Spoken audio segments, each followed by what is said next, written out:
Net practice अगर करते हैं तो वहाँ 2 लोगों की नेट आवश्यकता प्रैक्टिस होती में है, इसलिए क्योंकि पीछे में उसमें जाली लगा रहता है तो वहाँ से गेंद रुक जाती है, जिसमें इसके मिनिमम अगर 2 प्लेयर हो तो खेल सकते तो खेल सकते हैं ना। बिल्कुल बिल्कुल। ठीक है, okay. Then move on to next question please Vineet ji. आपका पीएचडी में मैं कल भी आपका सुन रहा था, सेकेंडरी डेटा आप बोल रहे थे, बिल्कुल। प्राइमरी डेटा आप क्यों नहीं यूज़ किए, क्यों नहीं करना चाह रहे हैं, कहीं पे कहीं से कलेक्ट करना क्यों नहीं चाह रहे हैं? ऐसा जब मैंने सिनॉप्सिस तैयार किया और मैं जो मेरी गाइड हैं उनसे मैंने इस पर डिस्कस किया कि जो पीएलएफएस रिपोर्ट के थ्रू मुझे जांच करना है ये वेज इनइक्वालिटी, तो इसके लिए हम चाहते तो किसी पार्टिकुलर एरिया को ले उसमें मेंशन कर सकते थे, एक ऑब्जेक्टिव हम डाल सकते थे अपना कि स्पेशल रेफरेंस टू बिहार का कोई हम लोगों की रिसर्च तो ओरिजिनलिटी है ना, ओरिजिनल में कोई ऐसी चीज़ है जो अभी तक प्रकाश में नहीं लाई गई है, उसका प्रकाश में लाना चाहते हैं। रिसर्च में जो हम लोग पढ़ाया गया उसमें ये कहा कि रिसर्च का मतलब ये होता है कि जो है उसमें नया क्या है। ऐसा रिसर्च में हम लोग नहीं करते हैं कि कुछ नया एकदम नया कोई चीज़ लेके आते हैं। हम लोग में सोशल साइंस रिसर्च में यही होता है कि जो ऑलरेडी एग्जिस्ट कर रहा है, जो जैसे हम लोग रिव्यू लिटरेचर उसमें देखते हैं, तो रिव्यू ऑफ लिटरेचर के थ्रू हम लोग देखते हैं कि इसमें जो एक टॉपिक है इसमें कहाँ तक काम हो रखा है और इसमें क्या और स्कोप बनता है काम करने का। ठीक है, तो कोई भी टॉपिक है उस पर कुछ ना कुछ काम हुआ रहता है। अभी जैसे कि मैं देख रहा हूँ कि प्राइमरी डेटा में लोग कुछ काम कर रहे हैं जीविका के ऊपर। हाँ। और जीविका में लोग क्या करते हैं, प्राइमरी डेटा कलेक्ट करते हैं जाकर के फील्ड में। हाँ।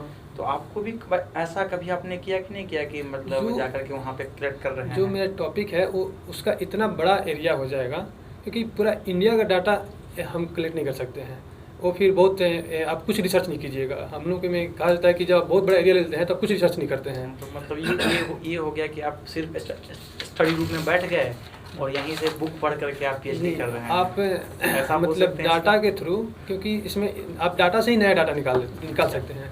इसके लिए मतलब ज़रूरी नहीं कि आप जो डाटा आप कलेक्ट करें, अगर वही डाटा कोई संस्था कलेक्ट करके लाई है तो आप उस डाटा को यूज करके आप अपना मोटिव पूरा कर सकते हैं। अच्छा, आप टीचिंग भी कर रहे हैं अभी? जी सर।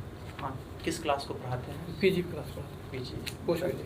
ओके, ठीक है। अच्छा, ये आप जो है इसमें अगर मुझे बताइए क्या कि इलेक्ट्रिसिटी और ये जो है आपका मांग का नियम और उसमें उसका ये जो एक अपवाद है और उसमें कौन कौन सा अपवाद आप बता सकते हैं? एक सबसे मुख्य जो अपवाद है उसको गिफन गुड्स कहा जाता है, क्योंकि लॉ ऑफ डिमांड जो है वो बताती है कि प्राइस एंड डिमांड के बीच, क्वांटिटी डिमांड के बीच इन्वर्स रिलेशनशिप होता है। जैसे किसी वस्तु का कीमत बढ़ता है उसका डिमांड कम हो जाएगा, पर गिफन गुड्स इसका अपोजिट होता है। गिफन गुड्स जो निम्न वस्तुएं होती हैं उनको गिफन गुड्स कहा जाता है। गिफन एक इकोनॉमिस्ट है, उन्होंने इस गुड्स के बारे में बताया, इसलिए इसको गिफन गुड्स कहा जाता है। कौन सा चीज़ आता है गिफन गुड्स में, एग्जाम्पल बताइए। एक गिफन गुड्स को हम लोग एग्जैक्टली कंपेरिजन वाइज हम लोग कह पाते हैं। जैसे कि अगर हम इंडिकेटिव भी बताइए। क्या सर? इंडिकेटिव ही बताइए गिफन। हाँ, जैसे आप केरोसिन तेल को ले लीजिए, केरोसिन तेल हो गया तो उसके गिफन गुड्स के अंदर में डाल रखा जाता है। किसके कंपेरिजन में? जैसे कि पेट्रोल हो गया, डीजल हो गया, उसके कंपेरिजन या फिर नेचुरल गैस जो हो गया, एलपीजी हो गया, उसके इलास्टिसिटी ऑफ डिमांड क्या है? Elasticity of demand degree of change को दिखलाता है। लॉ ऑफ डिमांड सिर्फ डायरेक्शन ऑफ चेंज को दिखाता है, जबकि elasticity of demand degree of change को दिखाता है कि जब कीमत बढ़ा उसके कारण जो प्राइस कम हुआ तो किस रेशियो में कम हुआ। क्या फुल्ली इलास्टिक डिमांड हो सकता है? एक्चुअल में एग्जिस्ट नहीं करता है, पर हम लोग पढ़ते हैं कि फुल्ली इलास्टिक डिमांड होता है, एक्चुअल में एग्जिस्ट नहीं करता। ओके, अच्छा, आप रिसर्च कर रहे हैं, रिसर्च मेथोडोलॉजी के बारे में आप जानते हैं? क्या होता है रिसर्च मेथोडोलॉजी? रिसर्च मेथोडोलॉजी जो आप रिसर्च कर रहे हैं उसके लिए जो आप मेथड यूज करने वाले हैं, जैसे कोरिलेशन हो गया, रिग्रेशन मेथड हो गया। कौन कौन सा मेथड आपने यूज किया अपने रिसर्च में? मैंने कोरिलेशन और रिग्रेशन मेथड मैंने यूज किया है। रिग्रेशन में क्या होता है? रिग्रेशन में 2 वैल्यू होती है, एक इंडिपेंडेंट वैल्यू होता है, एक डिपेंडेंट वैल्यू होता है। तो इंडिपेंडेंट वैल्यू जो वैल्यू वेरिएबल होता है उसका इम्पैक्ट देखा जाता है कि जो उसका डिपेंडेंट वेरिएबल क्या इम्पैक्ट पड़ रहा है। जैसे कि एक्स और वाई 2 चीज़ हैं, एक्स एक इंडिपेंडेंट वेरिएबल और वाई डिपेंडेंट वेरिएबल है, तो वाई में चेंज होने का एक्स पे क्या इम्पैक्ट पड़ रहा है, ये रिग्रेशन मेथड निकलाता है। परफेक्ट मार्केट कंपटीशन के बारे में कुछ बताएं। परफेक्ट मार्केट कंपटीशन एक वो मार्केट होता है जिसपे कंपटीशन हाई लेवल का होता है। वहाँ पे मैक्स में लार्ज नंबर ऑफ या इन्फिनाइट नंबर ऑफ मार्केट होती हैं, सॉरी सेलर होते हैं, जिसमें बहुत सारे सेलर होते हैं, इसलिए कंपटीशन बहुत हाई होता है। उसमें सीलर बहुत सारे होंगे और वायर। बायर भी बहुत सारे होते हैं, सेलर भी बहुत सारे होते हैं। ओके। तो उसमें जो कंपटीशन का लेवल तो इतना हाई होता है कि कोई एक बायर, कोई एक सेलर प्राइस को डिटरमाइन नहीं कर सकता या उसको इम्पैक्ट नहीं कर सकता है, इन्फ्लुएंस नहीं कर सकते। इन्फ्लुएंस नहीं कर सकता। चलिए ठीक है। अच्छा ये बताइए मुझे, आप कल भी हम लोग चर्चा किए थे, फिनांस कमीशन के बारे में बताइए। फिनांस कमीशन क्या है, वित्त आयोग? फिनांस कमीशन हमारे संविधान के आर्टिकल 280 में उसका जिक्र किया गया है कि राष्ट्रपति के द्वारा, हमारे देश के राष्ट्रपति के द्वारा हर 5 साल पे एक फिनांस कमीशन का गठन किया जाता है। काम क्या है पर्टिकुलर? हम मेन उसका 2 काम बताइए फिनांस। एक काम उसका है कि जो सेंट्रल गवर्नमेंट को टैक्स के थ्रू इनकम प्राप्त होता है उसको स्टेट में डिवाइड करना, और सेकेंड काम है उनके लिए जो ग्रांट्स होते हैं उसका डिसाइड करना। अभी कौन सा आप एक फाइनेंस कमीशन का रिपोर्ट चल रहा है इम्प्लीमेंट? 15th फिनांस कमीशन का रिपोर्ट चल रहा है। फाइनेंस कमीशन के अध्यक्ष कौन? NK सिंह कहाँ के रहने वाले हैं? पूर्णिया के थे। यानी बिहार के। हाँ। ओके। जो बिहार के बारे में इस फिनांस कमीशन में कोई रिकमेंडेशन जो आपको ध्यान में हो? 15वीं वित्त आयोग ने बिहार को लेकर कोई रिकमेंडेशन की है जो आपके दिमाग में हो? जो 15वीं फिनांस कमीशन उसमें सेकेंड लार्जेस्ट अचीवर बिहार रहा है। फर्स्ट रिकमेंडेशन, कुछ रिकमेंडेशन दिमाग में। अच्छा चलिए, राज्य वित्त आयोग का गठन कौन करता है? राज्य वित्त आयोग का गठन राज्यपाल के द्वारा किया जाता है। किस आर्टिकल में इसका उल्लेख है राज्य वित्त आयोग का? याद नहीं, चलिए कोई बात नहीं। राज्य वित्त आयोग का मुख्य कार्य क्या है? राज्य वित्त आयोग का मुख्य कार्य पंचायती स्तर पे जो संस्थाएं हैं या नगर पालिका स्तर पे जो संस्थाएं हैं उनके लिए फंड का डिस्ट्रीब्यूशन तय करना राज्य वित्त आयोग का। चलिए आप बताइए आप। रेवेन्यू बजट और कैपिटल बजट में क्या डिफरेंस है? Revenue budget, revenue budget and capital budget, क्या आप नाम सुने? रेवेन्यू एक्सपेंडिचर और रेवेन्यू रिसिप्ट तो जानते हैं, कैपिटल बजट थोड़ा वही बजट है, वही बजट तो है। revenue बजट को 2 भाग में बनाया जाता है। हमारा जो बजट बनता है ना 2 भाग में बनता है। एक साइड में रेवेन्यू रिसीट और रेवेन्यू एक्सपेंडिचर होता है, दूसरे साइड में कैपिटल एक्सपेंडिचर। रेवेन्यू रिसीट और रेवेन्यू एक्सपेंडिचर का जो भाग हुआ वही रेवेन्यू बजट होता है। ठीक है, ठीक है सर। और फिर उसका जो डिफरेंस होगा वही रेवेन्यू डिफिसिट के रूप में जाना हाँ। जाएगा, है ना? जी सर। चलिए ठीक है। और कुछ आगे सर? नवीन जी, आपका चयन किस पद पर होने वाला है? पंचायत ऑडिटर के पास। पंचायत ऑडिटर के पद पे। क्या काम होगा आपका? सर यहाँ पे जहाँ तक मैं जानता हूँ कि पंचायत ऑडिटर का काम इस स्तर पे जो पंचायत ब्लॉक लेवल पे जो पंचायत के लिए फंड आते हैं, पंचायत की जो योजनाएं चलती हैं उनके लिए जो फंड आते हैं उनको ऑडिट करना होगा। वही तो, कैसे कीजिएगा उसको? उसके लिए सर जो फंड जारी होगा उसका अमाउंट होता है कि किसी पर्टिकुलर फंड के लिए क्या अमाउंट जारी हुआ है और उस फंड उस योजना पे कितना खर्च हुआ, ये दोनों को हम चेक करके स्पष्ट करेंगे कि खर्च जो है उस पर्टिकुलर वही कैसे होगा? जैसे मान लीजिए आपको हम 7 निश्चय योजना जो है जी सर उसका कोई एक पार्ट दे दी है, जी जैसे हर घर नल या फिर गली नालियाँ, जी सर। और उसको आपको ऑडिट करने के लिए दे दिया। जी सर। आप इसको कैसे ऑडिट करेंगे? इसका फंक्शन बताइए मुझे। जहाँ तक हम गेस कर पा रहे हैं, इसको हम गेस करना चाहेंगे। ठीक है। जहाँ तक हम गेस कर पा रहे हैं सर कि ब्लॉक लेवल पे इसका फंड पंचायतों के लिए जारी होता होगा, तो वहाँ से हम वो रिसिप्ट निकालेंगे कि जिस पंचायत में मैं कार्यरत रहूँगा उस पंचायत के लिए किस पंचायत को कितना फंड दिया गया है, उसका वो लिस्ट हम ब्लॉक से ले सकते। कहाँ से, किसके पास? आई थिंक जो पंचायती राज अधिकारी होंगे, मुझे थोड़ा यहाँ पे नहीं पता है सर। कोई भी योजना का एस्टीमेट जो ब्लॉक लेवल पे तैयार किया जाता है वो जूनियर इंजीनियर जेई के द्वारा तैयार किया जाता है, जो एस्टीमेट होता है वहाँ से आप निकाल सकते हैं। थैंक यू सर, बताएंगे। ठीक है, चलिए एंड करते हैं इनका सर, है ना?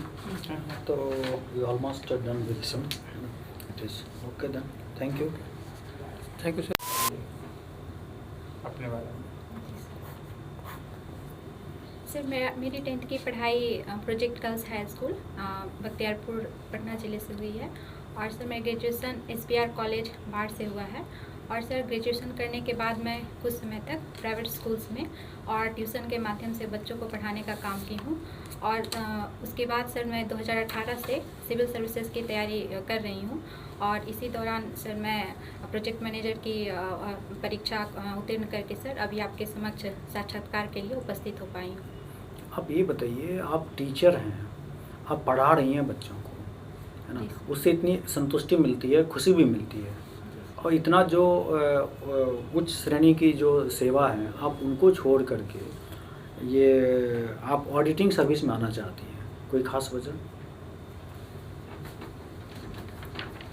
सर जहाँ तक सर पढ़ाने का प्रश्न है तो पढ़ाने का काम मैं अभी भी सर जो भी ज़रूरतमंद बच्चे हैं उनको कर रही हूँ अपनी पढ़ाई के साथ साथ। और सर एक अपना एक पर्सनल डेवलपमेंट के लिए, ताकि अगर मैं अपना पर्सनल डेवलपमेंट कर सकूँ तब मैं सोसाइटी को और बेहतर दे सकती हूँ। तो सर मैं कह सकती हूँ कि इस वजह से मैं अभी जो है इस ऑडिटिंग सर्विस में सर आना चाहती हूँ, जिससे कि मैं महिलाओं और बच्चों के लिए जो है और बड़े स्तर पे मैं सर कुछ कर सकती हूँ। क्या पर्सनल डेवलपमेंट आप करना चाहती हैं, वो मेरी समझ में नहीं आया। सर अगर पर्सनल डेवलपमेंट की बात की जाए तो सर अगर एक महिला होने के नाते सामाजिक आर्थिक सामाजिक आर्थिक तौर पे मैं सशक्त होती हूँ, तो मैं इस सशक्तिकरण का प्रयोग करते हुए समाज में मैं बेहतर कुछ योगदान दे सकती हूँ सर। तो अभी क्या लग रहा है आपको कि आप उतना बेहतर नहीं दे पा रही हैं योगदान समाज में? सर चूँकि अभी मैं आर्थिक तौर पे और सशक्त नहीं हूँ, और जब एक महिला का आर्थिक सशक्तिकरण हो जाए तो वो सामाजिक और राजनीतिक तौर पे भी सशक्त बेहतर हो सकती हैं। उसके बाद वो समाज में बहुत बेहतर योगदान दे सकती हैं सर। Okay, very good. आप ये बताएं कि महिलाओं के सशक्तिकरण के लिए, जो आपका जवाब है सशक्तिकरण, तो महिलाओं के सशक्तिकरण के लिए भारत सरकार ने भी कई सारी योजनाएं चलाई हुई हैं और राज्य सरकार ने भी कई सारी योजनाएं चलाई गई हैं। तो आप क्या उसमें जज कर सकते हैं कि इन जो योजनाएं चली हुई हैं कई सालों से, उनसे बिहार के परिप्रेक्ष्य में महिलाओं के जीवन स्तर में और उनके आर्थिक सशक्तिकरण में कितनी मदद मिली है? सर जैसे कि भारत सरकार की कुछ योजनाएं हैं जिनमें कि LPG सब्सिडी योजना का मैं जिक्र कर सकती हूँ, जिससे कि महिलाओं का जो है ग्रामीण महिलाओं का एक तरह से उनका सशक्तिकरण हुआ है। स्वास्थ्य के स्तर पे उनका स्वास्थ्य सुविधा में एक मतलब कि देखने को मिला है अचीवमेंट। और सर दूसरा कह सकती हूँ भारत सरकार की एक योजना है सर महिलाओं को लेकर के सुकन्या समृद्धि योजना, जो कि बच्चियों के लिए लाया गया था। तो एक सर वित्तीय समावेशन की दिशा में एक उनका प्रयास था, और साथ ही साथ जो वित्तीय फाइनेंशियल इंक्लूसिव लाने के लिए जो सर एक तरह से भारत सरकार जो है। रुकना चाहूँगा शिव, आपको फाइनेंशियल इंक्लूजन थोड़ा सा क्लियर कर दीजिए यहाँ पे। आप फाइनेंशियल इंक्लूजन क्या होता है? जी सर। वित्तीय समावेशन को आप डिफाइन करिए एक लाइन में। सर जब बैंकिंग सर्विसेज जो है समाज के बहुत ही निचले तबके तक, जहाँ की जिनको ज़रूरत है उन तक पहुँचाए जाने की प्रयास किया जाए, तो उसे सर हम वित्तीय समावेशीकरण कहेंगे। कुछ योजनाएं बिहार सरकार भी लाई है महिलाओं के समृद्धि के लिए और आर्थिक सशक्तिकरण के लिए, उन योजनाओं के बारे में आप बताइए। महिलाओं के आर्थिक सशक्तिकरण के लिए अभी फ़िलहाल वर्तमान में देखा जाए तो मुख्यमंत्री महिला उद्यमी योजना, और सर दूसरा कन्या उत्थान मुख्यमंत्री कन्या उत्थान योजना भी को भी हम रख सकते हैं, क्योंकि उसमें जन्म से लेकर के और ग्रेजुएशन तक करने तक 54,100 रुपया दिया जाता है। तो उससे भी महिलाओं का कहीं ना कहीं जो है हर पक्ष में सशक्तिकरण देखा जाए।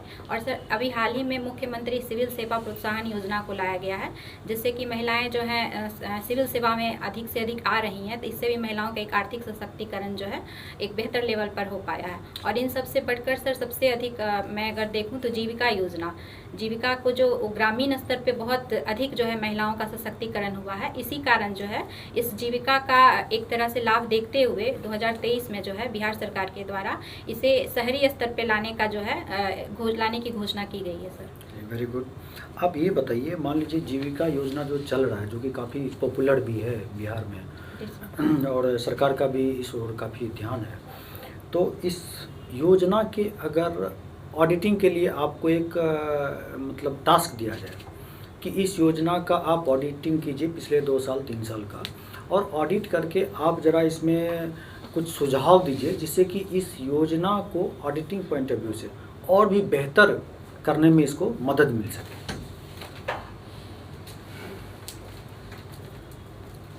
सर इसके लिए मैं सबसे पहले जो जीविका दीदी हैं उनका मैं सहयोग लेना चाहूँगी। उनका एक ग्रुप बनाऊँगी और उनका ग्रुप बना करके एक समिति स्तर पे एक गठन करूँगी और उनके माध्यम से, चूँकि उनको ग्राउंड लेवल रियलिटी पता होगा, तो मैं उनको साथ ले करके जा करके एक सर्वे करूँगी और सर्वे के बाद जो है वहाँ पे जीविका का एग्जीक्यूशन किस लेवल तक हुआ है, मैं ये सर सर्वे के माध्यम से रिपोर्ट तैयार करूँगी सर। तो रिपोर्ट में जैसे अभी आपने बताया ना, तो कुछ कंक्लूसिव नहीं आया कि क्या मिल पाएगा जिससे कि बेटर कर सके। पॉलिसी का निर्धारण हो रहा है पॉलिसी मेकिंग में, और पॉलिसी मेकिंग में आपको ऑडिटिंग पॉइंट ऑफ व्यू से देखना है कि उसको, जैसे जीविका जो ग्रुप बनते हैं उसमें कुछ सरकार की तरफ से लोन दिया जाता है, कहीं पर जैसे मुजफ्फरपुर में इंडस्ट्री क्लस्टर वगैरह शुरू हुआ है, बैग वगैरह का, मोतिहारी में कुछ शुरू हुआ है, तो उसको आप ज़रा इमेजिन करिए, वो चल रहा है, किसी को लोन दिया जा रहा है, लोन का वैसे रिपेमेंट भी हो रहा है, अच्छा रिपेमेंट भी हो रहा है। तो उन सबको मान लीजिए आपने 2-3 साल वालों से आपने जीविका दीदी के संगठन वगैरह सबसे बात किया और उसको और भी बेटर करना है और भी मजबूत करना है उसको, और इसके लिए जो कमेटी बनाया उसके आप चेयरमैन हैं, और उस चेयरमैन में आपको एक सुझाव देना है सरकार को कि ये जो हमने 2-3 साल पाया तो इसको और हम बेटर करें, और ऑडिट करेंगे तो या कहीं पर लीकेज नहीं होगा और बेटर पॉलिसी नीति यानी पॉलिसी बनाने में और भी मदद मिलेगी। सर ऑडिटिंग के पर्पज से हमें क्या करना है सर?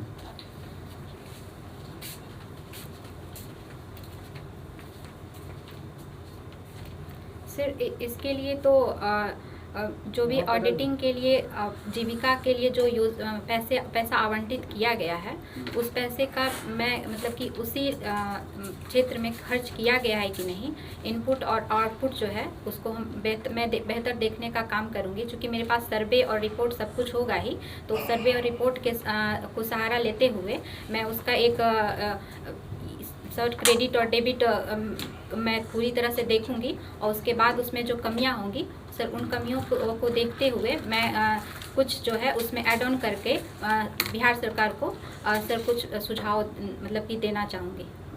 ठीक है। अच्छा, वर्तमान समय में एक चीज़ मैं पूछना चाहूँगा आपसे कि धार्मिक और सांप्रदायिक अभी जो स्थिति चल रही है, ये क्या आपको लगता है कि धार्मिक चीज़ चल रही है, सांप्रदायिक चीज़ चल रही है वर्तमान में? सॉरी सर, मैं अगर आपसे कंटेक्स्ट से जानना चाहूँ तो अभी जो मतलब काफ़ी लोग मतलब धार्मिक बातें चलती है या सांप्रदायिक, धार्मिक समझ रही हैं इसका मीनिंग, और सांप्रदायिक समझ रही हैं, तो दोनों में कौन आपको लगता है कि सही है?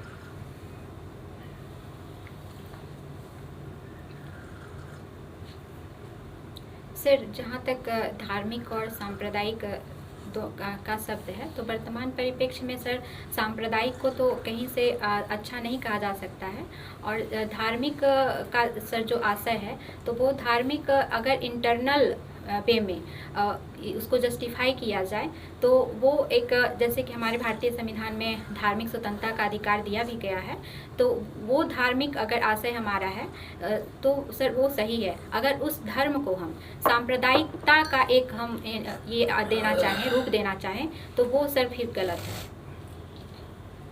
अच्छा, एक चीज़ और मुझे बताइए, एक अलग क्वेश्चन है आपका।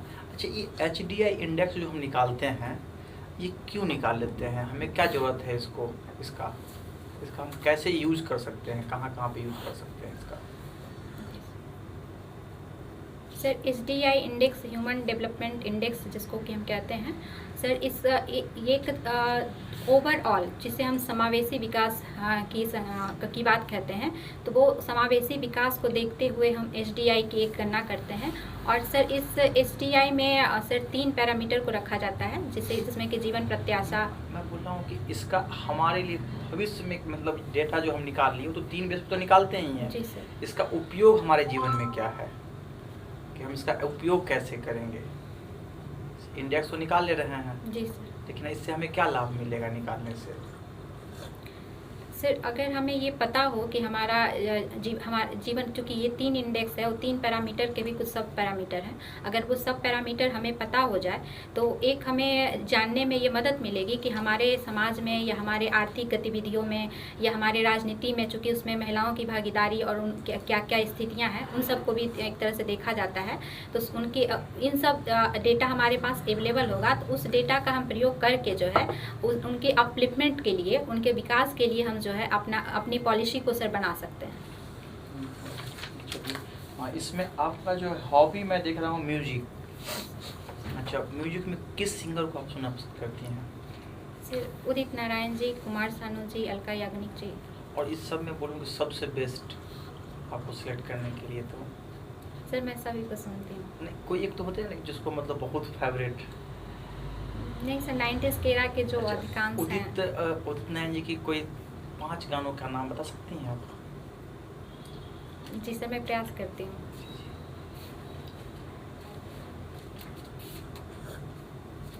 सर एक तो मैं पहले भी सर जिक्र कर चुकी हूँ, पंछी सुर में गाते हैं भंवरे गुनगुनाते हैं, जो कि मुझे बहुत पसंद है। प्रकृति का इसमें चित्रण किया गया है इस वजह से।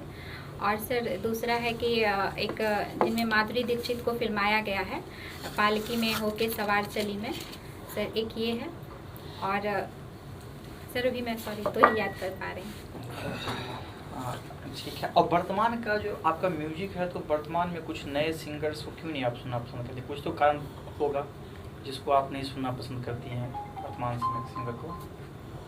सर ऐसा नहीं है, मैं वर्तमान में भी कुछ सिंगर्स को सुनती हूँ बट कम सुनती हूँ सर, ये बात है। तो वर्तमान में किनको सुनती हैं?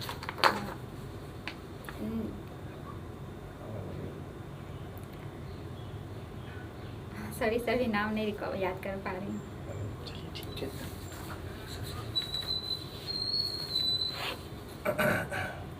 CAG का नाम आप सुने हैं? जी सर। नियंत्रक एवं महालेखा परीक्षक। क्या भारत में CAG की भूमिका नियंत्रक की है? नाम है नियंत्रक एवं महालेखा परीक्षक। मेरा प्रश्न है कि क्या भारत में CAG की भूमिका वित्त के नियंत्रक के रूप में है? इस तरह का कोई रोल परफॉर्म करते हैं ये? सर चूँकि नियंत्रक एवं महालेखा परीक्षक का जो कार्य है कि इस कार्य से हम समझ सकते हैं कि उनके नाम को अपने जस्टिफाई करते हैं, नियंत्रण करने का काम। नियंत्रक एवं महालेखा परीक्षक का सर कार्य है कि जो भी भारत सरकार है और राज्य सरकार, उनके जो भी एक तो सार्वजनिक प्रतिष्ठान या फिर कोई वैसे पब्लिक प्रतिष्ठान के लेखाओं की सर जाँच करना। तो ये कहीं ना कहीं सर लेखा की जांच तो होती है। सर वो नहीं पूछे, सर पूछे इनका पद का नाम है नियंत्रक महालेखा परीक्षक। जी सर। तो नियंत्रक जैसे मतलब जैसे वित्त पर नियंत्रण रखना जैसे संबंधित कुछ कार्य होगा ना, उनका नाम है नियंत्रण लेखा परीक्षक। सर ये जानना चाह रहे हैं आपसे। आप जो बता रहे हैं वो तो लेखा परीक्षा हुआ। जी सर। लेखा परीक्षा जब भी होता है तो एक्सपेंडिचर के बाद होता है, ये पता है ना आपको? जी सर। जी सर। लेखा परीक्षा जब भी होगा तो व्यय होने के बाद होगा।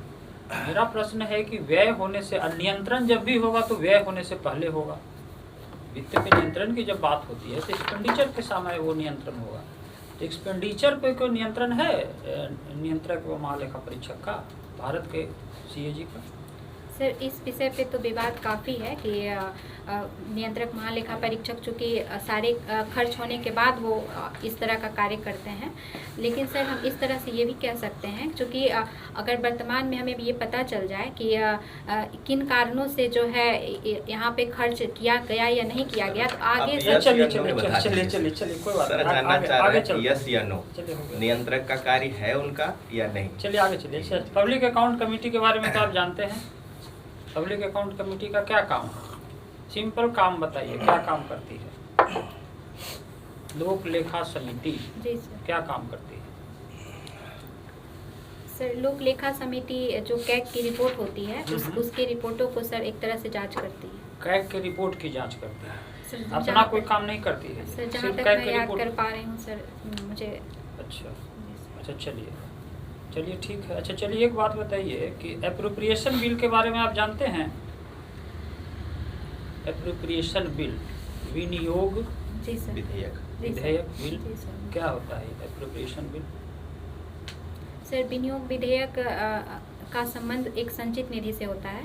संचित निधि से जो भी धन निकाला जाता है तो उस धन निकालने के लिए सर उसके पहले जो है विनियोग विधेयक लाया जाता है और उसके बाद ही जो है जब लोकसभा में ये विनियोग विधेयक पास हो जाता है तब संचित निधि से जो है धन निकाला जाता है।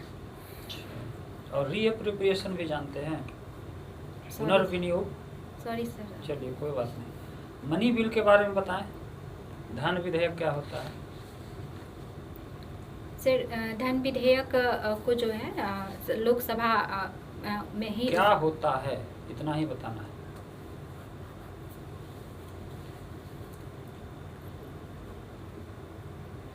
चलिए कोई बात नहीं, सॉरी सर।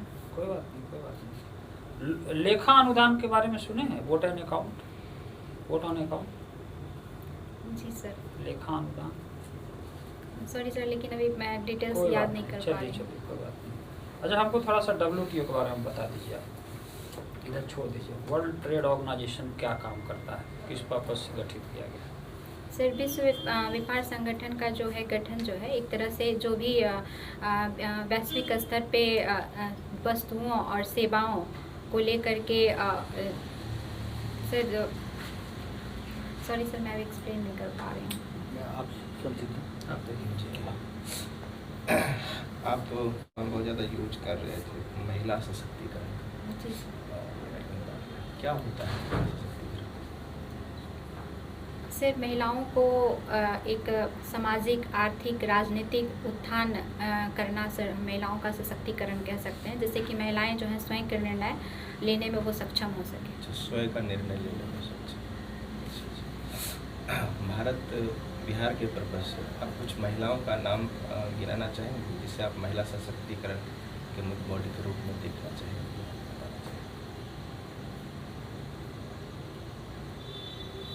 सर अभी मैं कह सकती हूँ कि मिथिला पेंटिंग की जो अभी मैथिली ठाकुर जी हैं तो उनका नाम है मैथिली ठाकुर, मिथिला पेंटिंग। सॉरी वो मैथिली गाना गाती हैं ना, वो सॉरी मैथिली। सर वो गाना गाती हैं मिथिला मैथिली पेंटिंग वाली। मिथिला क्षेत्र से वो बिलोंग करती हैं, इसलिए मैं अच्छा, तो एक तो मैथिली ठाकुर जी। और कोई? सॉरी वो सर मधुबनी पेंटिंग में है ना उस। मैं आपसे एक लास्ट क्वेश्चन आपसे पूछता हूँ। आप जिस पोस्ट पे जा रहे हैं वहाँ पे ग्रामीण स्तर के लोग आपको मिलेंगे, कैंडिडेट्स जो भी होंगे, मुखिया या और जो। आप एक महिला हैं और आपका काम भी है योजनाओं का ऑडिट करना, यानी उन लोगों के द्वारा गलत तरीके से पैसा खर्च किया गया, आप उसके अगेंस्ट रिपोर्ट तैयार करके अपने सीनियर अधिकारी को देंगे। क्या लगता है कि उस सिचुएशन को आप कैसे हैंडल कर पाएंगे? आप महिला हैं, बिहार का स्थिति जान ही रहे हैं क्या है, जी सर। कैसे हैंडल करेंगे? सर चूँकि मैं महिला एक हूँ और बिहार में महिला सशक्तिकरण के अभी प्रयास काफ़ी किए जा रहे हैं और महिलाओं की भागीदारी जो है बहुत हद तक शिक्षा से लेकर के और जो है जो भी सेवाएं हैं, सरकारी सेवाएं, वहाँ भी वो सशक्त होते दिख रही हैं। तो मेरा ऐसा सर मैं जहाँ तक ऑब्जर्व कर पाई हूँ तो सर मैं वहाँ पे निर्णय लेने में सक्षम रहूँगी। तो अगर कुछ वहाँ गलत पाया गया तो सर मैं ज़रूर उस चीज़ को जो है टॉलरेट किया जाएगा, काफ़ी हद तक लोग करते हैं, है ना? जी सर। तो आप इसके कैसे मैनेज कीजिए? सर वहाँ पे जो भी परिस्थितियाँ वैसी रहेंगी मैं उसको पूरी तरह से जो है टैकल करने का सर प्रयास करूँगी। ठीक है sir. Okay, thank you. Thank you sir. तुम अपने बारे में कुछ बताओ। सर मेरा नाम ब्रज मोहन तांती है और मैं बिहार के जमुई ज़िले का रहने वाला हूँ। मैंने अपनी मैट्रिक और 12वीं की परीक्षा बिहार बोर्ड से पास की है और मैंने KKM कॉलेज जमुई से, जो कि भागलपुर यूनिवर्सिटी के तहत आता है, और 7वां स्नातक कब तुम ग्रेजुएशन किए हो? 2012 में सर। उसके बाद से अभी क्या कर रहे हो? उसके बाद से सर तैयारी भी कर रहा हूँ और सर बच्चों को भी पढ़ाता हूँ सर आर्थिक रूप से। किस चीज़ की तैयारी कर रहे हो और किसको पढ़ा रहे हो? सर सिविल सेवा की तैयारी कर रहा हूँ। सिविल सेवा की तैयारी 2012 से इससे कर रहे हो। पहले मैं सर रेलवे की तैयारी करता था, लेकिन मैं 2016 में सर मेडिकल में छट गया था। किस उसके बाद परीक्षा, किस एग्जाम में? NTPC का एग्ज़ाम हुआ था सर, और अच्छा। ऐसे में मेरा सिलेक्शन हुआ था। ओके। लेकिन मैं मेडिकल में छट गया था, मेरा आई साइट अच्छा नहीं था, तब मुझे और कोई विकल्प नहीं दिखा, तो ये मुझे बेहतर अप्रोच। ओके, तो उसके बाद से फिर इसमें 2016 के बाद से इसके लिए तैयारी करने लगे? Yes sir. ओके, पढ़ाते किसको हो? बच्चों को पढ़ाता हूँ सर। कौन से बच्चे को? 9th-10th के बच्चों को इकोनॉमिक्स पढ़ाता हूँ सर। ओके, किसी खास जगह पढ़ाते हो या अपने घर पर बुला करके पढ़ाते हो? सर एक या किसी कोचिंग में जाते हो या किसी स्कूल में, कॉलेज में कहीं जाके पढ़ाते नहीं सर, बच्चों को जाके पढ़ाता हूँ हो? सर। बच्चों को जाकर मतलब होम ट्यूशन देते हो? Yes sir. ओके, तो होम ट्यूशन देते हो तो वहाँ पे मतलब why you are involve in this activity of giving home tuition to the students? अपनी अपनी डे टू डे एक्सपेंस के लिए या कोई खास पर्पस है उसका? नहीं सर, आर्थिक गतिविधियों को चलाने के लिए। आर्थिक गतिविधि चलाने के लिए। ओके, तो ये बताओ कि तुम जो ग्रेजुएशन भी किए हुए हो, इकोनॉमिक्स से किए हुए हो और अच्छे जगह से भी किए हुए हो, तो फिर ये ऑडिटिंग सर्विस में क्यों आना चाहते हो? Sir auditing service Bihar public service का सर एक बहुत अच्छा अपॉर्चुनिटी देता है मुझे। बचपन से सर रुचि रही है सरकारी सेवा में आने की, और okay. Bihar public service commission ये मौका हमें दे रही है सर। ओके, तो क्या तुम सोचोगे यहाँ करके, क्या तुम्हारे आने से, या इसको दूसरी तरह से अगर हम ये बोलें, why should as a member of the board तुम्हें क्यों सेलेक्ट करना चाहिए? सर आयोग ने जो भी योग्यता निर्धारित की है सर, उसे मैं भी फुलफिल करता हूँ सर, इसलिए मेरा भी चयन होना चाहिए। दूसरी बात है सर कि मेरे अंदर प्रतिबद्धता है सर, और मैं जो भी काम करता हूँ अच्छे से करता हूँ, तो इसलिए भी सर मेरा चयन होना चाहिए सर। ये सारे लोग हैं जो प्रतिबद्ध हैं और अच्छे से कर रहे हैं। Yes sir. सारे लोगों का चयन तो कर नहीं सकते हैं। जी सर। तो आप अपने बारे में बताइए कि आप में क्या क्वालिटीज है जिसके आधार पर कि we should be force to think, हमें ये मजबूर हो जाए सोचने के लिए कि आप ही बेस्ट कैंडिडेट हैं। चूँकि ऑडिटिंग का जो काम है सर वो स्थानीय स्वशासन से संबंधित है, और मैं भी सर ग्रामीण पृष्ठभूमि से रहा हूँ, और जो भी योजनाएं चलती है उसकी एक अच्छी समझ रखता हूँ सर। ओके। और उनमें जो भी व्यावहारिकताएं कमियां दिखती है उसको मैं जानता हूँ सर। इसलिए सर अगर मेरा चयन होता है तो सर मैं उसमें एक बेहतर करने की कोशिश करूँगा। ग्रामीण में आप ठीक है पृष्ठभूमि से, क्या कमियां देखते हैं आपने देखा है डे टू लाइफ में, क्या कमियां हैं? आप स्थानीय स्वशासन के तहत जो भी काम होते हैं सर, उसमें सर वित्तीय अनियमितता दिखती है सर। जैसे बहुत बार क्या होता है कि फंड जो अलॉट किया जाता है उसमें क्या होता है कि फाइनेंशियल इंक्लूजन नहीं दिख पाता है, और फंड जिस वे में खर्च करना चाहिए वो नहीं हो पाता है sir. But how will ensure कि ये फंड इसमें ही खर्च हो जाए? एज एन ऑडिटिंग ऑफिसर आप कैसे इंश्योर करेंगे कि जो फंड जिस चीज़ के लाया है उसी में खर्च हो, या खर्च नहीं हुआ या लीकेज हो गया है, कैसे आप इंश्योर करेंगे? जब मैं ऑडिटिंग करूंगा सर तो उस दौरान उसमें जो भी डॉक्यूमेंट उसमें अटैच किया जाएगा वो मैं चेक करूंगा सर, और ये भी देखूंगा कि उस फंड के लिए कितना पैसा दिया गया और किस कार्य के लिए दिया गया, तो इन दोनों के आधार पर सर मैं निष्कर्ष निकालूंगा सर। आप हमें बिहार सरकार की 3 योजनाएं बताएं जो पंचायत लेवल के स्तर पर इम्प्लीमेंट किया गया हो, और उससे जो स्थानीय हैं, जो उस लोकल में कहीं लोगों की समृद्धि या लोगों के जीवन स्तर में कुछ अच्छा हुआ हो, उसके जीवन स्तर में प्रोग्रेस हुआ हो। महात्मा गांधी नरेगा योजना जो चलाई जा रही है सर, इससे भी वहाँ के लोगों को बहुत फ़ायदा हुआ है सर। ओके। और वर्तमान में गली नली पक्कीकरण योजना चल रही है, जिसके कारण से सर ड्रेनेज सिस्टम बहुत अच्छा हुआ है। ओके।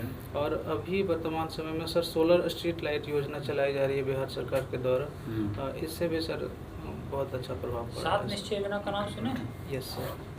कौन कौन से निश्चय हैं इसमें? 7 निश्चय योजना सर 2015 में इंक्लूसिव डेवलपमेंट को ध्यान में रखते हुए बिहार सरकार के द्वारा लाई गई थी। इसमें प्रथम स्टेज में सर 7 निश्चय 1 लाया गया था, जिसमें सर आर्थिक हल, युवाओं को बल, आरक्षित रोजगार, महिलाओं का अधिकार, ये सब रखा गया था। और उसी के तहत सर 7 निश्चय इसमें से पंचायती राज डिपार्टमेंट किन योजनाओं का इम्प्लीमेंटेशन करती है? उसमें कई सारे डिपार्टमेंट इन्वॉल्व हैं। सात निश्चय को इम्प्लीमेंट करने में। पंचायती राज किन योजनाओं को इम्प्लीमेंट करती है सात निश्चय में से? एक तो सर गली नाली पक्कीकरण योजना को सर पंचायती राज के तहत दिया गया है। और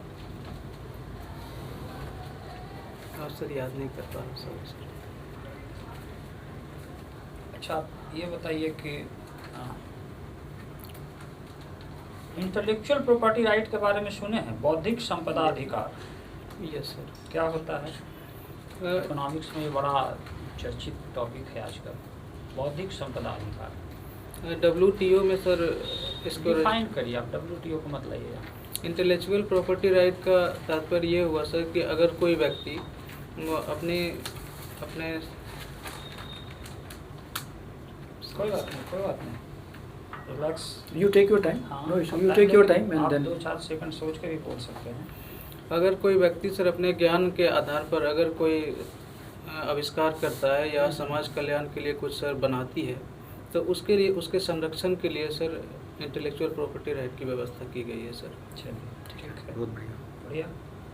इंटेलेक्चुअल प्रॉपर्टी राइट के कुछ टाइप्स हैं, कुछ याद है? कई तरह के होते हैं। Yes sir. एक आधा बताइए, कोई याद है? सर ये एक हेल्थ से संबंधित हो सकता है सर, इंडस्ट्रियल के संबंध में सर। टाइप कॉपीराइट सुने हैं? Copyright. Yes sir. Copyright is also type of intellectual property right. जी सर। क्या होता है कॉपीराइट, बताइए। नहीं पता, कोई बात नहीं sir. Copyright, geographical indicator, patent, ये सब Yes, sir. Intellectual property right के टाइप। Thank you, अच्छा, sir. माइक्रो फाइनेंसिंग के बारे में मुझे थोड़ा बताइए। पंचायती राज में इसकी बड़ी भूमिका है। माइक्रो फाइनेंसिंग क्या है?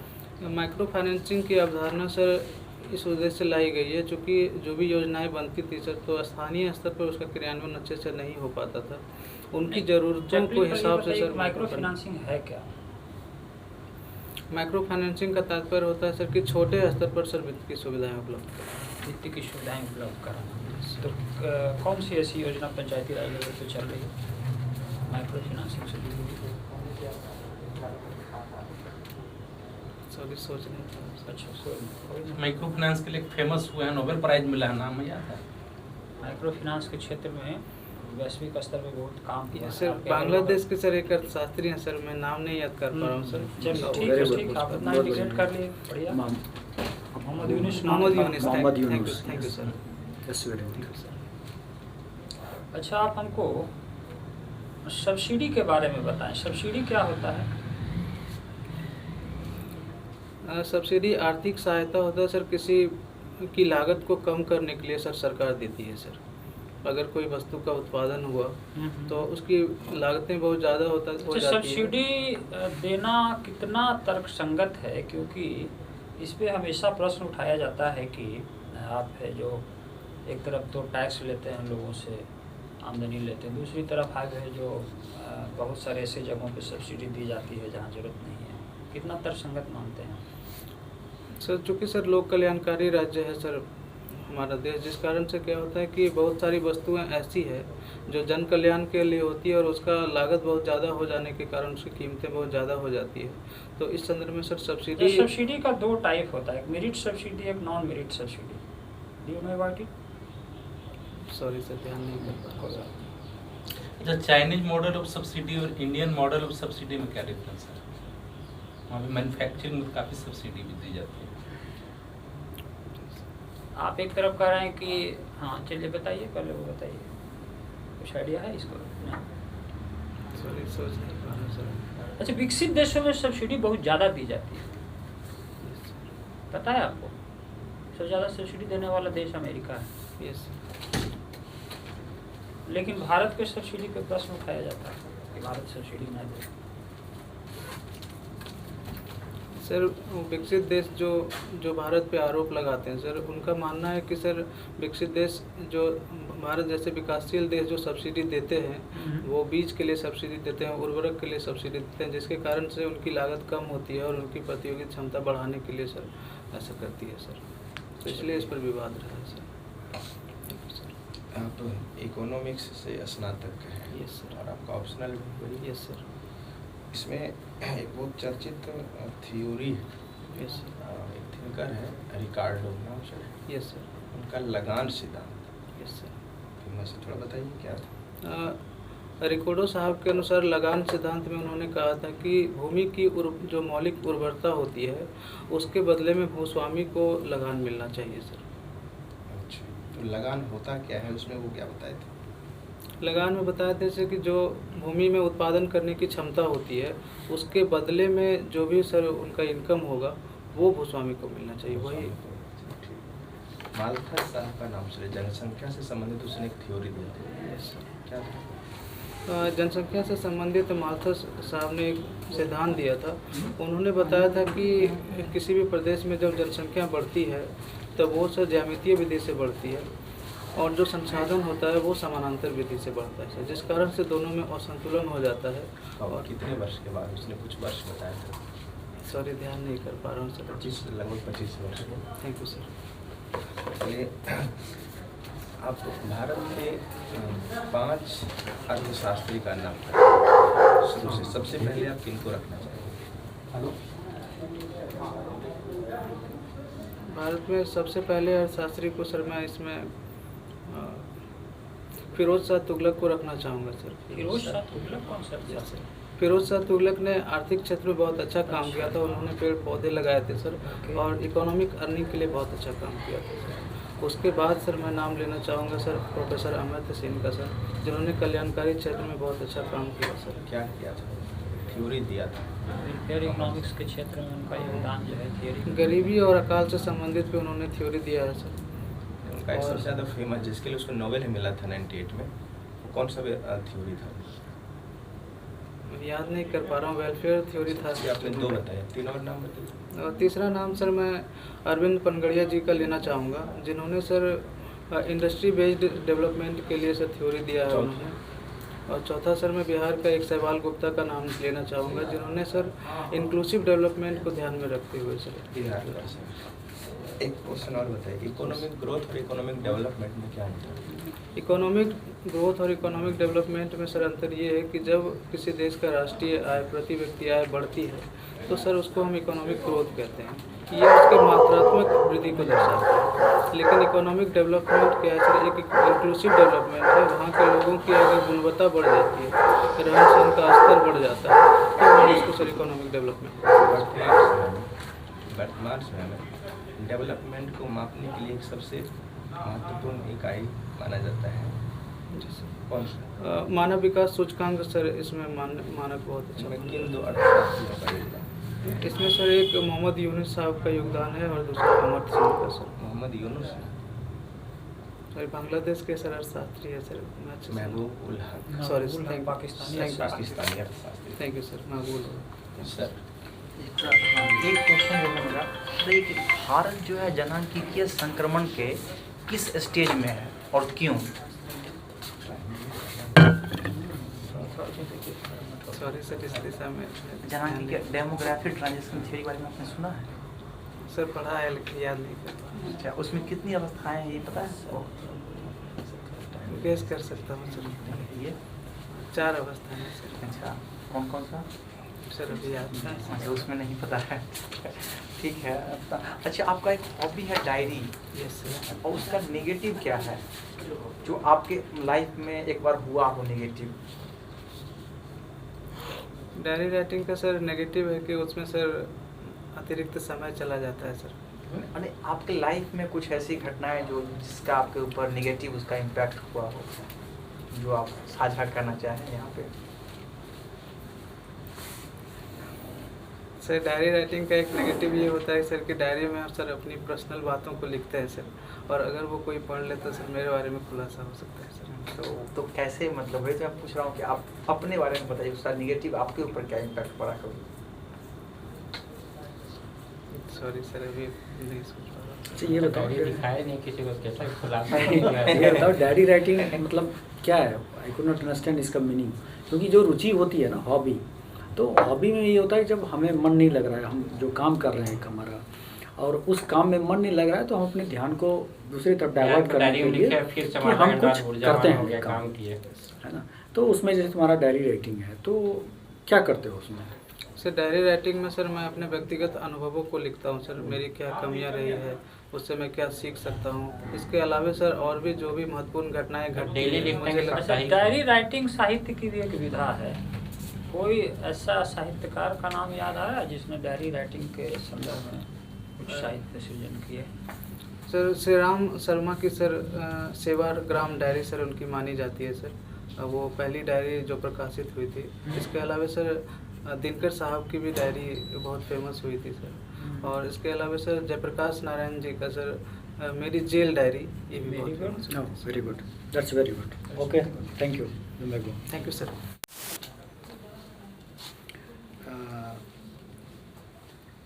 तुम अपने बारे में कुछ बताओ। सर मैंने 12th DEV स्कूल से किया है और मैंने ग्रेजुएशन पटना वुमेंस कॉलेज से किया है। 2017 में मैंने BSF ज्वाइन किया। 2021 में मैंने BSF छोड़ करके BPSC की तैयारी शुरू कर दी। तो तुम BSF में थे? Yes that is very good, that is very good organisation.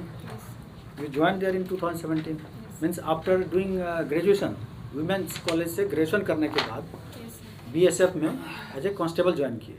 क्यों? सर मेरे घर की आर्थिक स्थिति ठीक नहीं थी तो मुझे ज्वाइन करना पड़ा सर। ओके, वो मतलब आर्थिक स्थिति को और थोड़ा एक स्ट्रेंथन करने के लिए strengthen तुम वहाँ पे BSF में ज्वाइन कर लिए। अच्छा, अब ठीक हो गया है जबकि इसको छोड़ने के लिए राजीव जी, एक ही करने के पूछने के लिए तो एक करके चलिए ना। अच्छा, ठीक है, तो फिर क्या और सर एक फोर्स का भी Sorry?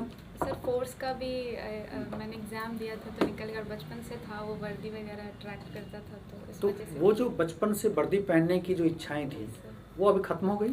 नहीं सर। नहीं, अभी है। Yes sir. Then why you resigned? Sir और भी अपना ग्रोथ के लिए सर की मैं वहाँ पे कांस्टेबल पे कार्यरत थी तो मुझे वर्दी लेना था तो मैंने और हायर पोस्ट के लिए मैंने। अच्छा, तो ये भी हो सकता था कि उसमें रहते हुए भी हायर पोस्ट के लिए तैयार कर सर, सकते थे थोड़ा अपने आप को? बहुत स्लो प्रमोशन स्लो प्रमोशन था। तो सिंस आपने रिजाइन किया 2021 में, उसके बाद से क्या कर रही हैं? सर तैयारी करना किस चीज़ की?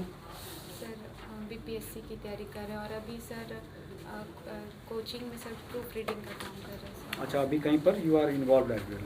ओके, अब बताइए आप कोचिंग में पढ़ा रही हैं, आपका सर वो पढ़ा नहीं रहे हैं। सॉरी वो जो भी असिस्टेंस वाला जो काम है प्रूफ रीडिंग Yes, वो आप कर रही हैं, काफ़ी सारी सर चीज़ें काउंसलिंग भी। काउंसलिंग भी कर रही हैं, तो वो तो अच्छा जॉब है। उसके पहले भी जो आपने किया वो BSF में वो भी अच्छा जॉब था, अच्छी जगह से आपने पढ़ा भी। Then why you want to come into this auditing service? Sir Bihar सरकार ने वैकेंसी निकाली थी और BPSC की मैं तैयारी कर रही थी। इसमें योग्यता में मैं एलिजिबल थी सर और मैंने मेंस क्लियर किया तो मैं ज्वाइन करना था। ओके, एलिजिबल थे और फिर उस हिसाब से तो फिर आना चाहती हो। Okay, very good. Just tell me something about logo. क्या है G20 का लोगो? सर कमल और अर्थ लोगो है और उसका कमल और अर्थ है। सर अर्थ पे कमल है सर। अर्थ पे कमल है। Yes sir. Okay, very good. कमल और अर्थ है, ठीक है। तो इसका मतलब कि उसके नीचे कुछ लिखा हुआ यस है? Sir, one earth one summit, one earth sir sure नहीं हूँ, हम्म। One earth one summit one future है सर। ठीक, वेरी गुड। ओके, तो ये G20 की समिट कब होने वाली है? सर 2023 में ही सितंबर में। सितंबर में। इसके पहले कौन थे? इसको कौन ये कर रहा था, लीड कर रहा था before India? Sir Indonesia. Indonesia. और इसके बाद कौन करेगा इसको lead? Yes, it's Brazil. Yes yes, good, okay. Economics biodata इनका जो है, चलिए इकोनॉमिक्स से ग्रेजुएट हैं आप इकोनॉमिक्स को कैसे देखते हैं? हमको 2 लाइन में आप इकोनॉमिक्स को परिभाषित करिए। Sir, economics is a science in which individuals and society can allocate their resources to fulfill their demands and to increase their output, sir, to maximize their output. इतना लंबा चौड़ा तो मुझे समझ में नहीं आया। Sir, economics नहीं, आप इसको 2 लाइन में ब्रीफ करिए। अगर मैं 2 लाइन कहूँ, इकोनॉमिक्स क्या है, अर्थशास्त्र क्या है, क्या अध्ययन करते हैं इसमें आप, ये जस्ट बताइए। ये ओवरऑल अर्थशास्त्र में किस चीज़ का अध्ययन करते हैं? सर ये माइक्रो मैक्रो लेवल पे हर सिंपल बताइए, मानव की इसका- आर्थिक गतिविधियों का अध्ययन करने वाला विषय मानव का है ना। मानव की आर्थिक गतिविधियों का अध्ययन करने वाला विषय है अर्थशास्त्र। अब हम बात करते हैं माइक्रो मैक्रो की। आप बात करें तो क्या डिफरेंस है दोनों में, माइक्रो इकोनॉमिक्स और मैक्रो इकोनॉमिक्स में? सर माइक्रो इकोनॉमिक्स जो है वो किसी इंडिविजुअल फॉर्म या किसी इंडिविजुअल के स्टडीज माइक्रो इंडिविजुअल फॉर्म या इंडिविजुअल पर्सन का हम लोग इकोनॉमिक्स में यूज़ करते हैं। और मैक्रो इकोनॉमिक एक्टिविटीज़ का, उनके इकोनॉमिक एक्टिविटीज़ सर का और मैक्रो में एज अ होल जैसे कि एक नेशन का हम लोग बड़े समूह बड़े का। समूह में करते हैं। ठीक है। अर्थव्यवस्था का नाम सुने हैं आप? यस सर इकोनॉमी क्या है? इकोनॉमिक्स और इकोनॉमी। सर इकोनॉमिक्स एक साइंस हुआ, जैसे कि इकोनॉमी सर एक पूरे एक नेशन का क्या इकोनॉमी है, एज अ नेशन एक जोग्राफिकल एरिया बाउंड्री का हम लोग बात करते हैं कि इस देश का ये अर्थव्यवस्था है। एक अर्थशास्त्र एक सब्जेक्ट है सर। अर्थव्यवस्था के कई सारे टाइप्स हैं, फॉर्म्स है, जैसे हम लोग उसको कैसे बांट के देखते हैं। सिस्टम जो अर्थव्यवस्था का जो सिस्टम बना हुआ है तो उसमें कई सारे टाइप्स हैं, जैसे कौन कौन से टाइप्स? सर मिक्स्ड इकोनॉमी है सर, कैपिटलिस्ट इकोनॉमी है, सोशलिस्ट इकोनॉमी है। ओके, 3 टाइप है ना। भारत में कौन सी टाइप? सर मिक्स्ड इकोनॉमी है। मिक्स्ड इकोनॉमी है। आप है जो सोशलिस्टिक इकोनॉमी का 2 की कैरेक्टर बताइए मुझे। सर इसमें socio economic welfare of peoples और सर वेलफेयर को ज़्यादा प्रमोट किया जाता है सर सोशलिस्ट में। वेलफेयर तो अच्छा, वेलफेयर को ज़्यादा प्रमोट किया जाता है सोशलिस्टिक में। Yes sir. और सोशलिस्ट में सर पब्लिक पार्टिसिपेशन ज़्यादा होता है सर। और तब हम इसी क्वेश्चन को रिपीट करें कि कैपिटलिस्टिक का 2 उदाहरण बताइए तो आप क्या सर बताएंगे? कैपिटलिस्टिक में सर पूंजी सर उसमें जो इंडिविजुअल्स होते हैं जैसे कैपिटलिस्ट प्राइवेट सेक्टर होते हैं तो वो उन लोगों का कंट्रीब्यूशन ज़्यादा होता है सर, जैसे कि वो लोग ज़्यादा। प्राइमरी सेक्टर आप समझते हैं इकोनॉमी का प्राइमरी सेक्टर क्या होता है? Yes sir. क्या होता है primary sector? Sir primary sector sir जो रॉ मटेरियल्स जो या फिर रिसोर्सेज हो गए जो देश के वो प्राइमरी सेक्टर में आते हैं सर। और सेकेंडरी? सेकेंडरी में सर मैन्युफैक्चरिंग सेकेंडरी सेक्टर में आता है। और सर टर्शियरी में sir infrastructures sir service service sector आते हैं। भारत के अर्थव्यवस्था में इन तीनों में से सबसे बड़ा योगदान किसका है? सर भारत में सर एट प्रेजेंट तीनों सेक्टर में से सबसे ज़्यादा योगदान किसका है? सर ये कम का पता है, ज़्यादा सर सर्विस सेक्टर में है। Service Yes, sector sir. में। और इंडिपेंडेंस के समय जब भारत आज़ाद हुआ था उस समय ये क्या था सिनेरियो? सर प्राइमरी सेक्टर ज़्यादा हावी था। क्यों ऐसा हुआ कि प्राइमरी सेक्टर नीचे आ गया, सर्विस सेक्टर ऊपर चला गया? Very good. सर जब आज़ादी के टाइम हमारा इंडिया जो है वो एग्रो बेस्ड इकॉनमी है तो एग्रीकल्चर की प्रधानता ज़्यादा है। फिर धीरे धीरे लोग डेवलपमेंट की ओर मूव किए, जैसे माइग्रेट करके वो अपना सर्विस सेक्टर में ज़्यादा मूव किए क्योंकि उनको पर कैपिटा इनकम वहाँ से ज़्यादा आ रहा था। अच्छा, ज़्यादातर डेवलप कंट्रीज में देखा जाता है कि सर्विस सेक्टर 80-50। सर जो भी जो सर टैक्स एक ऐसा टूल है जो पे सर किसी भी इंडिविजुअल जो उस पे लेवाइड होता है और वो पे करते हैं सर, कोई भी उनका इनकम होता है वही टैक्स होता है। ओके, टैक्स का टाइप है डायरेक्ट और इनडायरेक्ट, समझती हैं? क्या डिफरेंस है दोनों में, डायरेक्ट टैक्स और सर इनडायरेक्ट? डायरेक्ट टैक्स में जिस भी इंडिविजुअल पे वो लेवाइड होगा वही पे करेगा सर, और इनडायरेक्ट टैक्स में सर लेवाइड किसी पे करता है और बियरर। डायरेक्ट टैक्स का एग्जांपल बताइए। सर डायरेक्ट टैक्स जैसे कि इनकम टैक्स हो गया सर वो जिस पे लेवाइड हुआ वही बियर करेगा। हाँ, बस एग्जांपल, और एक एग्जांपल बताइए डायरेक्ट टैक्स का। सर जैसे हम लोग कोई भी वस्तु खरीदते हैं। ठीक है, इनकम टैक्स होगा, दूसरा इनकम टैक्स एक बताया ना, दूसरा कोई एग्जांपल भी बता दीजिए और कोई टैक्स का टाइप जो डायरेक्ट टैक्स में काउंट किया जाए। कस्टम ड्यूटी का नाम सुना है? Custom tax sir. Custom sir direct लेकिन कस्टम डायरेक्ट तो है। इनडायरेक्ट हुआ ना, अच्छा, मतलब ठीक वो है। कोई नहीं, हाँ और डायरेक्ट बताइए। Sir corporate corporate tax corporate क्या टैक्स है? है क्या है? सर। डायरेक्ट है? प्रॉपर्टी टैक्स नहीं, कॉर्पोरेट टैक्स क्या है? डायरेक्ट है कि इनडायरेक्ट है? सर, कॉर्पोरेट डायरेक्ट है सर। Are you sure? चलो ठीक है। ठीक, आप निर्लज हैं। अच्छा, वो क्वेश्चन पूछ रहे थे तो मुझे लगा 2-4 क्वेश्चन उसमें और पूछा जा सकता है। उसको इन इकोनॉमिक्स के बारे में बता रहे थे, तो इंडिया के इकोनॉमिक्स के बता सकते हैं कि फर्स्ट इकोनॉमिक्स कौन थे? इकोनॉमिस्ट कौन थे?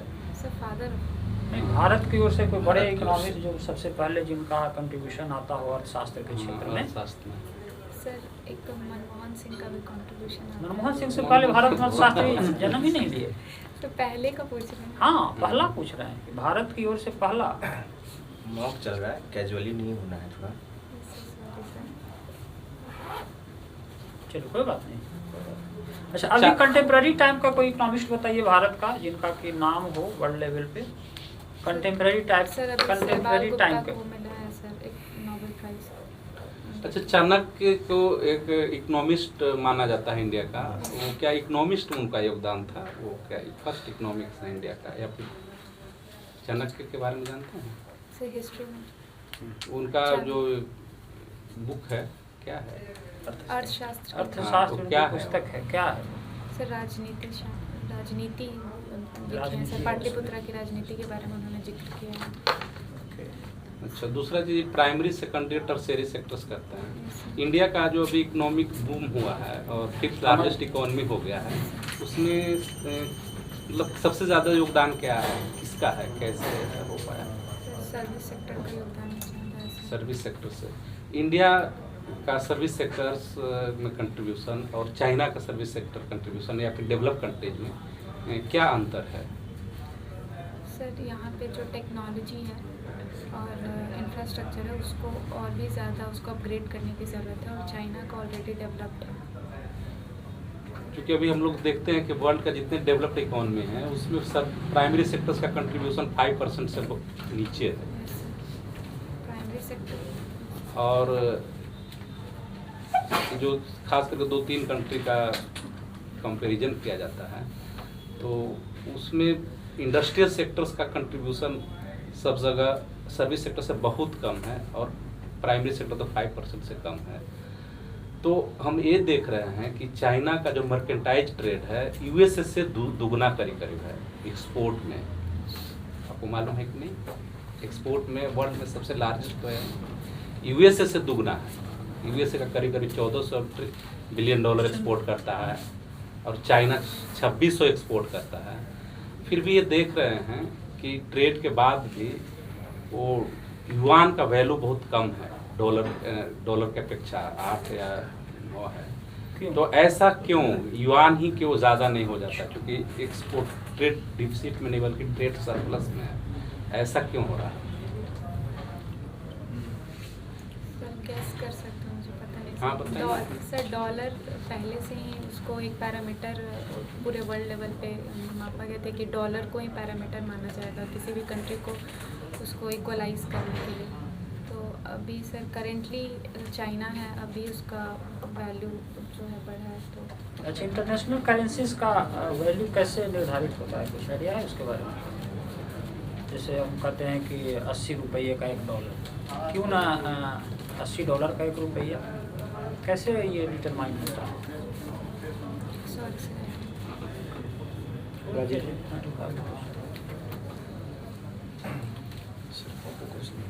ऑडिट क्या होता है? ऑडिट सर ऑडिट सर कोई भी व्यय अगर खर्च किया जाता है किसी भी सेक्टर में, उसका संवैधानिक रूप से खर्च किया गया है कि नहीं उसका आकलन करना ऑडिट है। आउटकम बजट नाम सुनी हो? सोशल ऑडिट बताओ। सोशल ऑडिट मनरेगा सबका सोशल ऑडिट किया था, उसमें क्या होता है? सोशल ऑडिट श्योर नहीं है सर। गैस करो। सर सोशल ऑडिटिंग में जैसे सर्वे करना, डोर टू डोर जा करके ऑडिटिंग करना, उनका ग्राफ तैयार करना सर।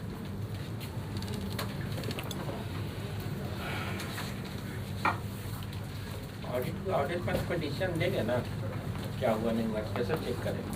मनरेगा जो काम किए उसका सोशल ऑडिट कैसे होगा? सर उसका जो बजट एस्टिमेट होगा उसका बिल देखेंगे सर। बिल तो जनरल ऑडिट में देखेंगे ना, सोशल ऑडिट में सर उसका अगर जो सर मनरेगा का जो आउटकम होगा, कैंपस में ना 2 टर्म है ना, सामाजिक और ऑडिट है ना। समाज में जो उसका आउटपुट निकला कि नहीं, तो वो रिव्यू होता है, बैठक होता है, उसको देखा जाता है। CSR सुना, कॉर्पोरेट सोशल रिस्पॉन्सिबिलिटी? सुने हैं लेकिन ध्यान नहीं। ठीक है, आप समझिए। एक क्वेश्चन मैं पूछता हूँ, जैसे सर पूछ रहे थे सेक्टर, आपने 3 सेक्टर बताए, लेकिन 3 के अलावा 2 और सेक्टर है, यस सर। चतुर्थक क्षेत्र और पंचक क्षेत्र, बताइए थोड़ा थोड़ा।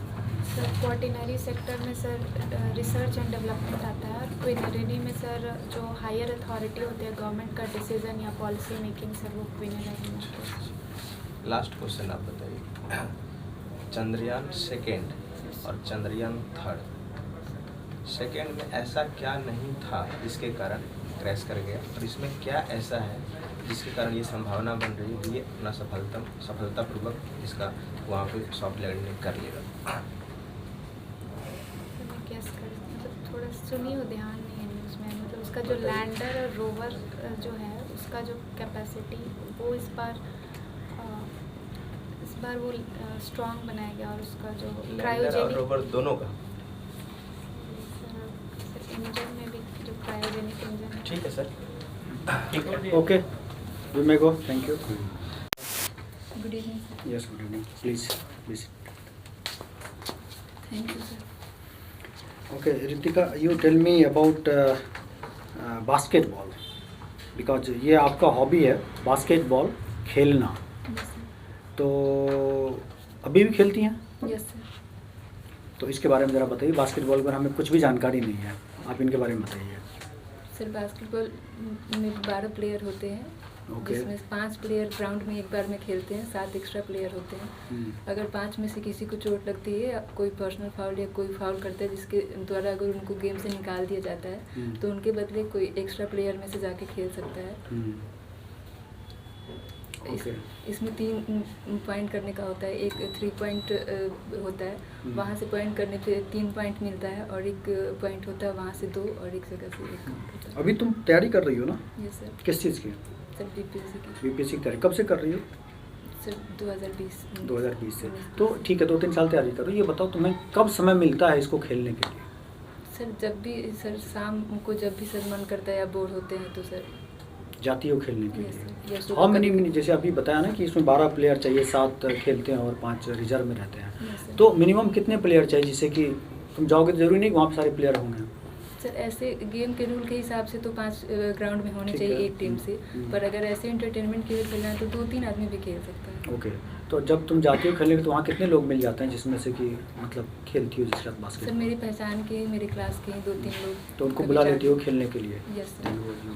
अच्छा, who is the best basketball player from India वाले माइकल जॉर्डन? सर शायद यूएस के। You are not sure? Okay, and ठीक है, then coming to economics part, you tell me something about poverty. Poverty को हम कैसे मेजर करें, measurement of poverty? Sir poverty को पर कैपिटा इनकम के द्वारा भी मेजर किया जा सकता है, और पॉवर्टी को किसी भी जगह का एजुकेशन लेवल क्या है, हेल्थ केयर का जो भी है वहाँ पे कैसा है, ये सब के द्वारा नापा जा सकता है। ओके, ये क्वांटिटेटिव मेजरमेंट में क्या निकालते हैं पॉवर्टी में? और अभी आया है एक नया index, multi dimensional poverty index. I was reading somewhere, I do not know, क्योंकि मुझे वो उसका बेसिक बैकग्राउंड नहीं पता है इकोनॉमिक्स का। तो हम तो पहले पॉवर्टी पढ़ते थे और सुने थे, और अभी मल्टी डायमेंशनल पॉवर्टी इंडेक्स, तो फिर ये क्या है? सर इसमें एक से ज़्यादा ये होते हैं मेज़र करने के लिए, जैसे कि इसमें एजुकेशन को, स्टैंडर्ड ऑफ लिविंग को और हेल्थ केयर को मेन 3 सर हेड रखा गया है इसमें। ये तो पहले भी था, सर पॉवर्टी में पहले भी था ना ये चीज़ें? नहीं थी? सर पहले सर ऐसा था कि बेसिकली कैलोरी देखा जाता था कि इतना कैलोरी अगर सर जो भी सर्टेन कैलोरी अगर एक आदमी कंज्यूम कर रहा है तो वो पॉवर्टी में नहीं उसको काउंट किया जाता था। ओके, तो अभी फिर मल्टी डायमेंशनल में मतलब इस अप्रोच में और उस अप्रोच में क्या अंतर है, क्यों लाया गया मल्टी डायमेंशनल? इसमें बहुत सारे स्तर है, जैसे कि एजुकेशन लेवल किसी का अच्छा है या नहीं, या सिर्फ एजुकेशन लेवल ही अच्छा है और बाकी अगर मेंटली वो हेल्दी नहीं है, फिजिकली हेल्दी नहीं है तो भी वो गरीब नहीं आएगा। तो कैसे कोई पैरामीटर होना चाहिए, मान लो मतलब कि I may be sound in terms of health parameter but I may not be sound in terms of education parameter, तो कैसे इसको मेजर कैसे करेंगे, मतलब क्या तरीके, कुछ तो निकाला होगा इन्होंने? ये सर किसी भी जगह पे वहाँ पे प्राथमिक चिकित्सा के लिए अस्पताल है या नहीं, सरकारी अस्पताल हुआ या फिर प्राइवेट, तो वो अगर प्राइवेट है तो लोग वहाँ पे अफोर्ड करने लायक हैं या नहीं है, और सरकारी हर जगह होना चाहिए, मुझे लगता है ये parameter. You are not sure कि यही है नहीं है multi dimensional? Okay, thank you. Poverty पे बात हो रही है तो आप हम थोड़ा बिहार के पॉवर्टी सिनेरियो के बारे में बताएं। ये जो आया है आपका MPI multi dimensional poverty index, इसमें बिहार का पॉवर्टी सिनेरियो क्या है?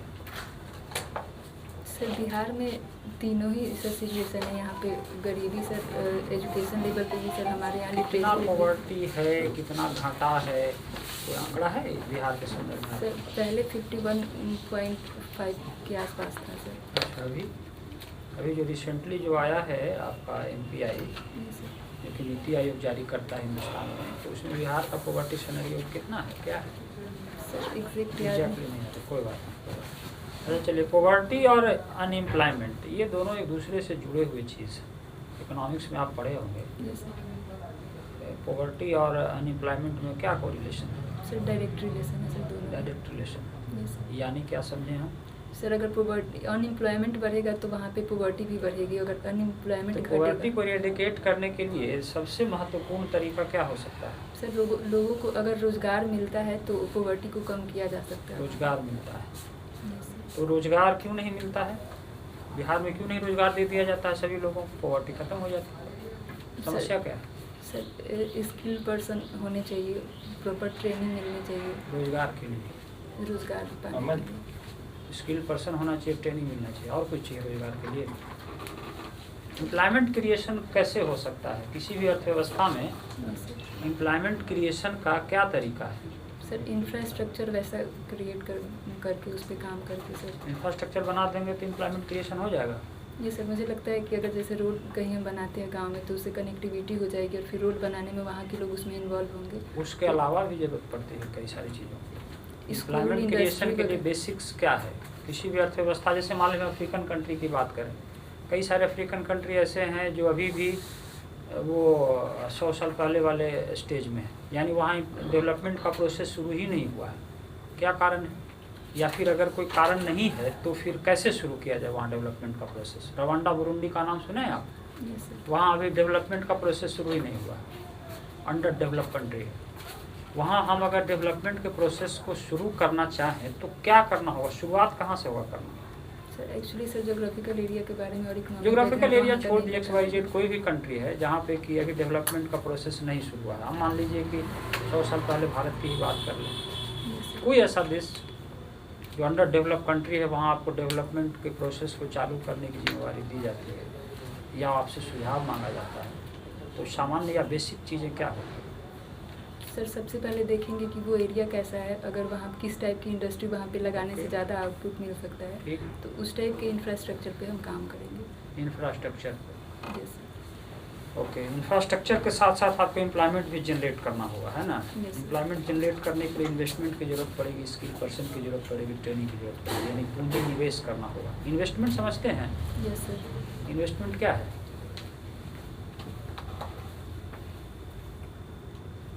निवेश। निवेश। Yes sir. निवेश क्या है? सर कुछ समाज या तो सामाजिक फायदा हो या चलिए, डिसइन्वेस्टमेंट क्या है? निवेश के साथ एक और टर्म यूज होता है विनिवेश, डिसइन्वेस्ट। सर हम किसी चीज़ में अगर इन्वेस्ट किए रहते हैं तो जो कैपिटल एसेट्स हमारे पास रहता है उसको हम बेच देते हैं और उससे जो जिस किसी पर्पस अगर उसको बेच देते हैं तो जो इनकम आता है वो डिसइन्वेस्टमेंट का तो आप तो बता ही दे, डिसइन्वेस्टमेंट आप बता रहे हैं, इन्वेस्टमेंट नहीं बता रहे हैं आप। चलिए सोशल इन्वेस्टमेंट आप जानते हैं? सोशल इन्वेस्टमेंट, सामाजिक निवेश, सर एग्जैक्ट नहीं पता सर। अनुमान लगाइए। सर मुझे लगता है कि सर सामाजिक दायित्वों को मुख्य मान के उस उद्देश्य से अगर कुछ इन्वेस्टमेंट करते हैं तो सोशल सेक्टर में जो आप इन्वेस्टमेंट करते हैं समाज कल्याण के लिए वो सोशल इन्वेस्टमेंट है। अच्छा ये बताइए कि इकोनॉमिक किसी भी देश के इकोनॉमिक डेवलपमेंट के लिए इकोनॉमिक फैक्टर के साथ साथ कुछ नॉन इकोनॉमिक फैक्टर्स भी महत्वपूर्ण होते हैं, non economic determinants of economic development. ऐसे अब बिहार के इकोनॉमिक डेवलपमेंट्स में या उसके बाधा के रूप में कौन से नॉन इकोनॉमिक फैक्टर्स आपको दिखाई पड़ते हैं? सर क्वेश्चन समझ नहीं समझ पाए।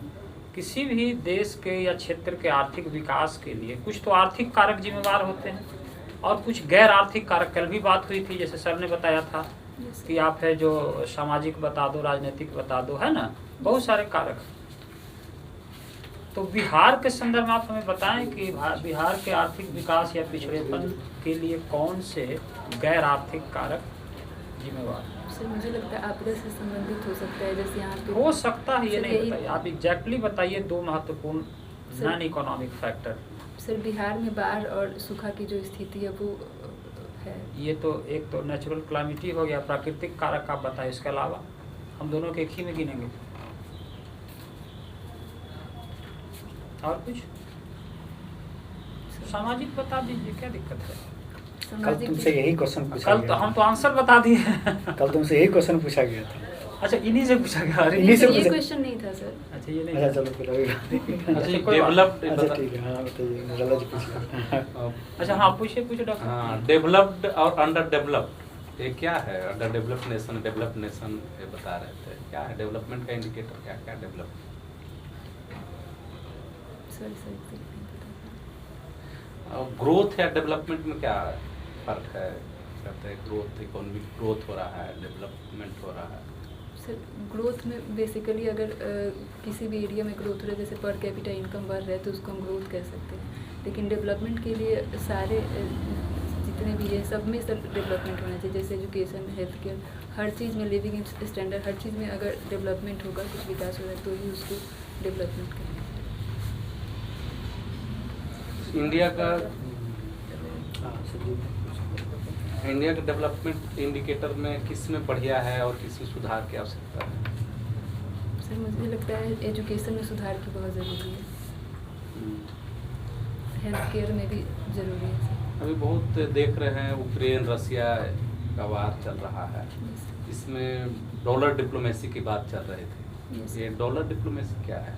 Sir basically sir US ban कर दिया है रसिया को कि आप डॉलर में अब डॉलर के टर्म में आप ट्रेड नहीं कर सकते हैं। तो फिर इंडिया इसका सोचा फ़ायदा उठाने के लिए कि अपने कि अगर चाहे तो अगर इंडिया अपने रुपीज़ में उसको ट्रेड करता है और रसिया का रूबल है वहाँ का करेंसी, तो अगर रूबल में करता है तो इससे हम लोगों को डॉलर का यूज़ नहीं बिना किए भी ट्रेड हो जाएगा और फॉरेक्स हमारा सर बचा भी स्विफ्ट रहेगा। क्या है? स्विफ्ट और SPF सुन रहे हैं, क्या है स्विफ्ट? सॉरी सर अभी याद नहीं आ रहा है। संजीव जी आप हमें बताइए, दो बेसिक अंतर बताइए मॉनेटरी पॉलिसी और फिजिकल पॉलिसी, और क्यों लाया जाता है? सर मॉनेटरी पॉलिसी बेसिकली किसी भी देश का सेंट्रल बैंक लाता है अपनी इकोनॉमिक में स्टेबिलिटी बनाने के लिए, मनी सप्लाई को कंट्रोल करने के लिए, और जो फिजिकल पॉलिसी होता है वो गवर्नमेंट लाती है इकोनॉमी में स्टेबिलिटी बनाने के लिए। तो उसका क्या इक्विपमेंट है फिजिकल पॉलिसी का? सर उसमें मेनली एक्सपेंडिचर है और रिवेन्यू है रेवेन्यू, एक्सपेंडिचर और इन तीनों। और बोरोइंग सर, इन तीनों तीन को component रेगुलेट की करती है mention। गवर्नमेंट। ठीक।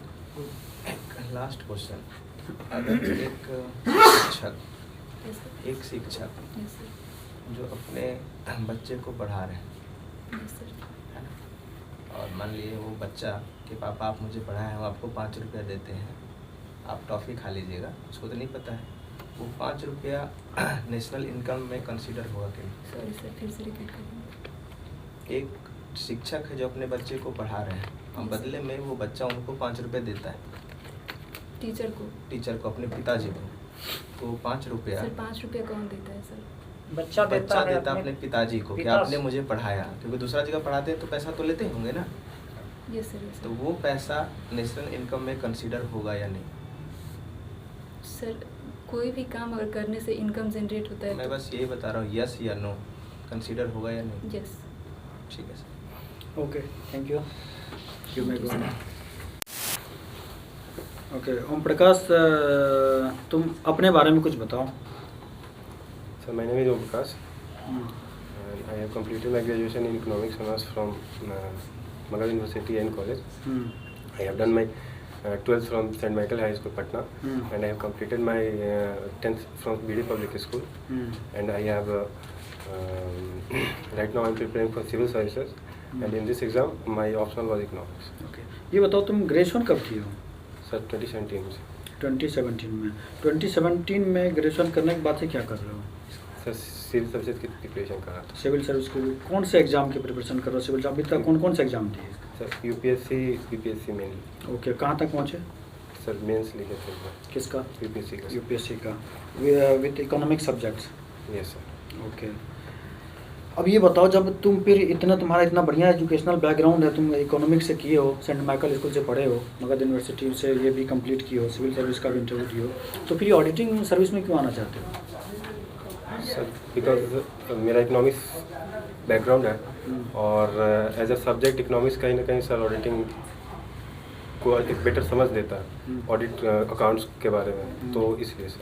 कैसे देता है बेटर समझ? क्योंकि sir economics as a subject में as a subject public finance पढ़ना होता है उसमें, तो पब्लिक फिनांस और ऑडिट अकाउंट्स दे आर मतलब सब एक दूसरे से लिंक्ड है। तो कैसे लिंक्ड है वही मैं जानना चाहता हूँ, मुझे नहीं समझ में। सर पब्लिक फिनांस में सर हम government receipt and government expenditure के बारे में पढ़ते हैं, तो वो ऑडिटिंग में भी यही काम होता है सर कि गवर्नमेंट का जो भी एक्सपेंडिचर है और जो भी रेवेन्यू है। बट रिसिप्ट और एक्सपेंडिचर में तो डिफरेंस है ना?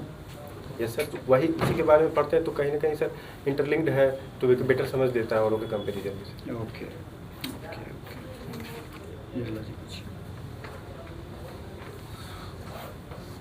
कितने तरह के रिसीट है जो इंडिया जो बजट में है? बजट इंडिया का क्या बजट सिनेरियो बताइए क्या है और कितने तरह के रिसीट आते हैं? सर एक दो अकाउंट होते हैं, कैपिटल अकाउंट, करंट अकाउंट मुख्य रूप से, और revenue receipt and capital receipt. क्या बजट का आप ये बताएं, रेवेन्यू बजट और कैपिटल बजट नाम सुने हैं? जी सर। क्या है डिफरेंस दोनों में? क्या सर? रेवेन्यू बजट है, capital budget. Sir revenue budget mainly sir जो भी गवर्नमेंट सर रेवेन्यू जो भी गवर्नमेंट का सोर्स ऑफ रेवेन्यू है और डे टू डे एक्सपेंडिचर है, वो रेवेन्यू बजट में आती है, मेनली विद इन 1 ईयर का, मतलब 1 ईयर के अंदर में जो आती है।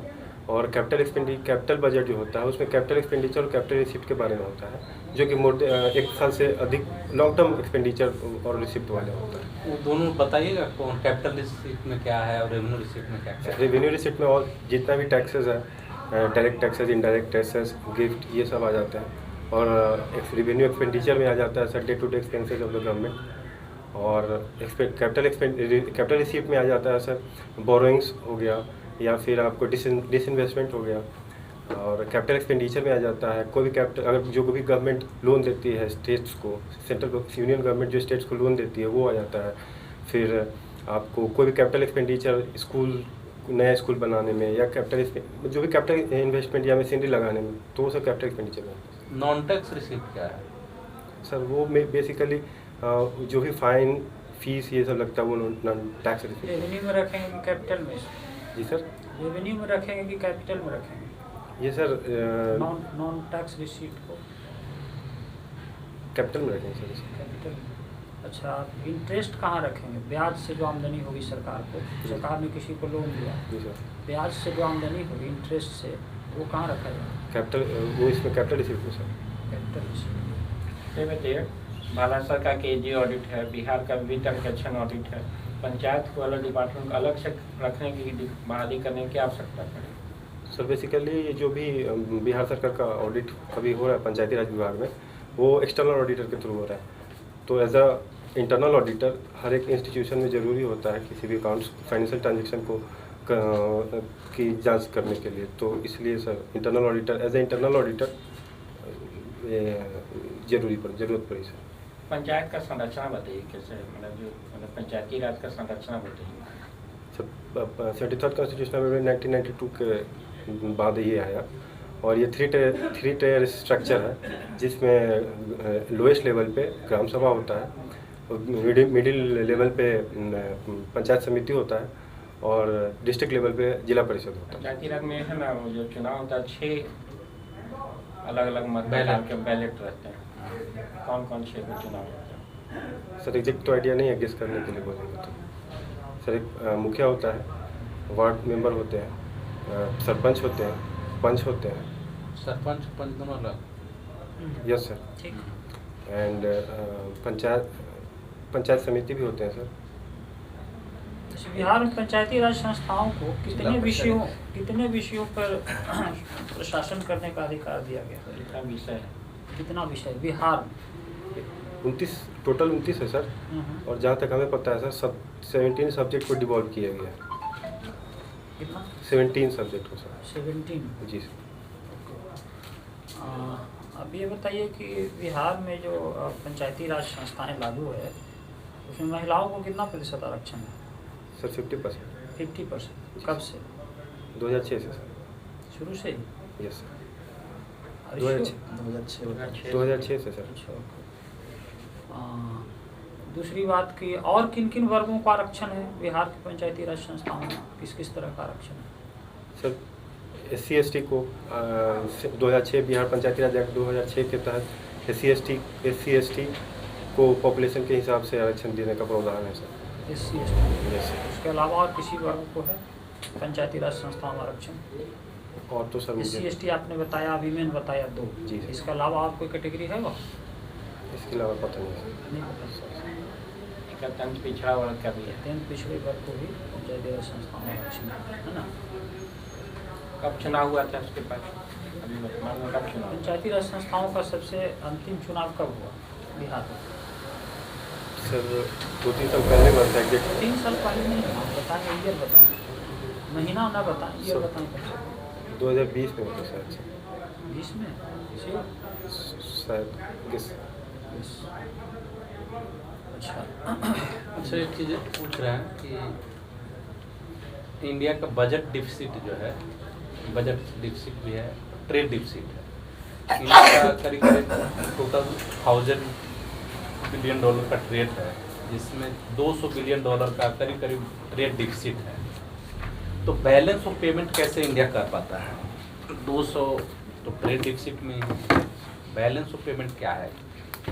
पहले भी क्वेश्चन किया गया है, बैलेंस ऑफ पेमेंट कैसे करता है India? Sir balance of payment India का पॉजिटिव है सर, और वो basically balance of payment positive है इंडिया का। Yes sir. Are sure? Yes sir.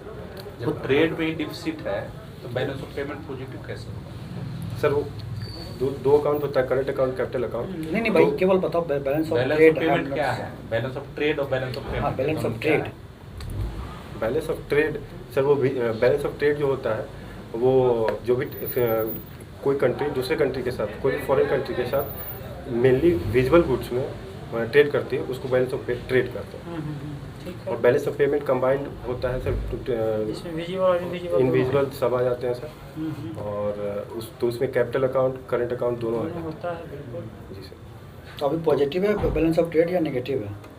अभी नाउ डेट का तो आइडिया नहीं है सर, लेकिन वो कुछ दिन पहले तक भी इंडिया का बैलेंस ऑफ पेमेंट पॉजिटिव रहता है। Balance of trade, balance of trade की बात हम कर रहे हैं। बैलेंस ऑफ ट्रेड तो सर नेगेटिव है सर, वही हम पूछ रहे हैं। Balance of trade negative sir, balance of payment positive होता है क्योंकि कैपिटल कैसे अकाउंट कर पाता है बैलेंस ऑफ पेमेंट जब नेगेटिव है? जी सर। तो कैसे, कहाँ से होता है? फिर कहाँ से कहाँ से सोर्सेज का है? सो जो कैपिटल हमारा जो है वो करंट अकाउंट डेफिसिट होता है, क्योंकि हम इंपोर्ट ज़्यादा करते हैं, एक्सपोर्ट कम करते हैं, तो इसलिए करंट अकाउंट में हमारा डेफिसिट होता है। बट हमारा कैपिटल अकाउंट क्योंकि हम सर्विस सेक्टर को एक्सपोर्ट करते हैं बहुत ज़्यादा फॉरेन कंट्रीज़ में, इस कारण से हमारा जो है कैपिटल अकाउंट जो होता है वो पॉजिटिव में रहता है, तो सर उसको सर वो उसको एफडीआई compensate कहाँ कर आएगा? देता है। करंट में आएगा कैपिटल में? किस अकाउंट में? एफडीआई को कहाँ काउंट करेंगे? Sir capital. Capital. Balance of payments के लिए जानना चाहते हैं, 2-4 बताइए क्या क्या चीज़ से होता है। सॉरी सर, क्वेश्चन समझिए। बैलेंस ऑफ पेमेंट को ठीक जैसे करने एफडीआई हो गया, रिपेट्रिएशन, जी सर। ये सब जोड़ कर बैलेंस ऑफ पेमेंट को इंक्रीज तरीके करना हैं। होगा। हाँ, बैलेंस सर, ऑफ पेमेंट क्या क्या को चीज़ है जो ठीक करने के लिए ठीक या अगर करता है? असंतुलित है तो उसको रिपेयर करने के लिए क्या क्या तरीके? क्या क्या कौन कौन कंपोनेंट्स हैं जो ट्रेड डिफिसिट होते हुए भी बैलेंस ऑफ पेमेंट को भरपाई कर पाता है? सर सबसे पहले अगर डेफिसिट है तो कोई भी कंट्री अपने एक्सपोर्ट को बढ़ाएगी तो उसका बैलेंस पेमेंट पॉजिटिव होगा। दूसरा सर इंपोर्ट को कट करेगी, कट करना चाहिए। गोल्ड इंपोर्ट अगर इंडिया, क्योंकि इंडिया गोल्ड इंपोर्ट ज़्यादा करती है तो इससे भी balance of payment sir deficit में करता है। नहीं फोकस करना, चलिए ठीक है। आप दूसरा question। अच्छा, अंतिम क्वेश्चन आपसे। और कौन है पंचायती राज के मंत्री? बिहार में पंचायती राज मंत्री कौन है? उसका मंत्री कौन? मुरारी प्रसाद सिंह। श्योर? श्योर? मुरारी है सर, अब आगे का पता नहीं। प्रधान सचिव? जी सर। प्रधान सचिव कौन है? मिहिर प्रसाद, सॉरी सर पता है। सबका स्ट्रक्चर देख लिया। ठीक है, ओके, थैंक यू। ठीक है, चलिए ठीक है, अच्छा। इग्नू से इकोनॉमिक्स किया जी सर। और रेगुलर क्लास से नहीं किया? सर नहीं, after 12th I haven't gone any college or school. Okay, any specific reason if you want to say? Sir personal reason, मेरे फादर की डेथ हो गई थी एंड फैमिली में बहुत ज़्यादा डिपेंडेंसी हो गई थी इमोशंस को लेकर के, not okay, monetary but emotionally. You were in army school? Yes sir, my father was in Indian army. Okay, that's very good. तो फिर वो तो स्वाभाविक से इंक्लिनेशन होती है आर्मी की तरफ जाने के लोगों के, क्योंकि बच्चों को होता है ना कि yes sir, I have tried in CDS but couldn't qualify. आपने CDS के लिए दिया था परीक्षा? जी सर। तो कहाँ तक पहुँचे उसमें? सर इंटरव्यू पैनल तक, सेकंड डे इंटरव्यू पैनल तक पहुँचे थे, that's very good. Okay, so you तो फिर नेक्स्ट टाइम ट्राई करते? Cross the age limit to okay, 25 years. Okay okay, then just tell me that आप जब ये ऑडिटिंग सर्विस में आना चाहती जी हैं सर। तो ऑडिटिंग सर्विस में how your economics and your background of having army school and केंद्रीय विद्यालय दानापुर, ये कैसे हेल्प करेगा? Sir, this background would not help, but I belong to a rural society, and which we have seen what is the grassroots problem the people actually serving, or what the authorities are doing with the people, or they are serving or not. But as economics, I can really see clarity between what the government need to and what not to be, and what ought to be. I can visualize all those कैसे things. कर सकते हो? मेरी समझ में नहीं आ रहा तुम जो कह रही हो कि हम ग्राउंड सरकार रियलिटी जो करना चाहती है और जो होना चाहिए, उन दोनों के बीच में जो चल रहा है उसका अंतर मुझे अच्छे से दिख जाता है। कैसे? I सरकार have क्या करना चाहती है? Sir government mostly social development करना चाहती है, वुमेन्स का अपलिफ्टमेंट करना चाहती है, लेकिन गवर्नमेंट मोस्टली जो हमारे लोकल अथॉरिटीज़ हैं उनका प्रमोशन सिर्फ सेल्फ इंटरेस्ट को लेकर के है, या फिर पॉपुलर मीडिया को के अकॉर्डिंग फॉलो करने को लेकर के है कि हाँ चलो ये करने से पॉपुलैरिटी गेन होती है, ज़्यादा लोगों को इम्पोर्टेंस मिलता है तो ठीक है। उनका इंटरेस्ट सोशल डेवलपमेंट को उससे ज़्यादा किसी पॉपुलर सब्जेक्ट या फिर कोई सेक्शन ऑफ द सोसाइटी के अपलिफ्टमेंट पे रुक जाता है। नहीं, ऐसा तो नहीं है। जैसे अभी एक मैं एग्जांपल दूं, अगर जी सर। अभी जैसे वो नल जल योजना और नली गली ये योजना चल रहा है, तो ये बेसिकली यही कि जो समाज में जो अपलिफ्टमेंट होगा, जो समाज में जो लोग रह रहे हैं उनकी जो लाइफ स्टाइल है वो कैसे और इम्प्रूव हो, उसके लिए सरकार कर रही है। Yes sir, government is doing all the actions that need to be, but उनका लोकल में इम्प्लीमेंटेशन हो रहा है कि नहीं, रियल चेक एंड बैलेंस हो रहा है कि नहीं, ये भी तो डिपेंड करता है ना। नल लग गया और पानी नहीं आ रहा है, तो दिस इज़ द नहीं, बहुत जगह ऐसे भी हैं जहाँ पर ये तो स्वाभाविक सी प्रक्रिया है कि बहुत जब चीज़ करते हैं तो उसमें कई बार फेलियर भी होता है और कई बार सफलताएँ भी मिलती हैं। तो बहुत जगह ऐसी भी है जहाँ पर कह रहे हैं हाँ बहुत अच्छा नल जल लग गया तो पानी आ रहा है, यस सर। बहुत जगह नहीं भी आ रहा। Yes sir. तो as an auditor how you will help in this? Sir मेरा सोशल एस्पेक्ट से आई डोंट थिंक कि कोई रोल है।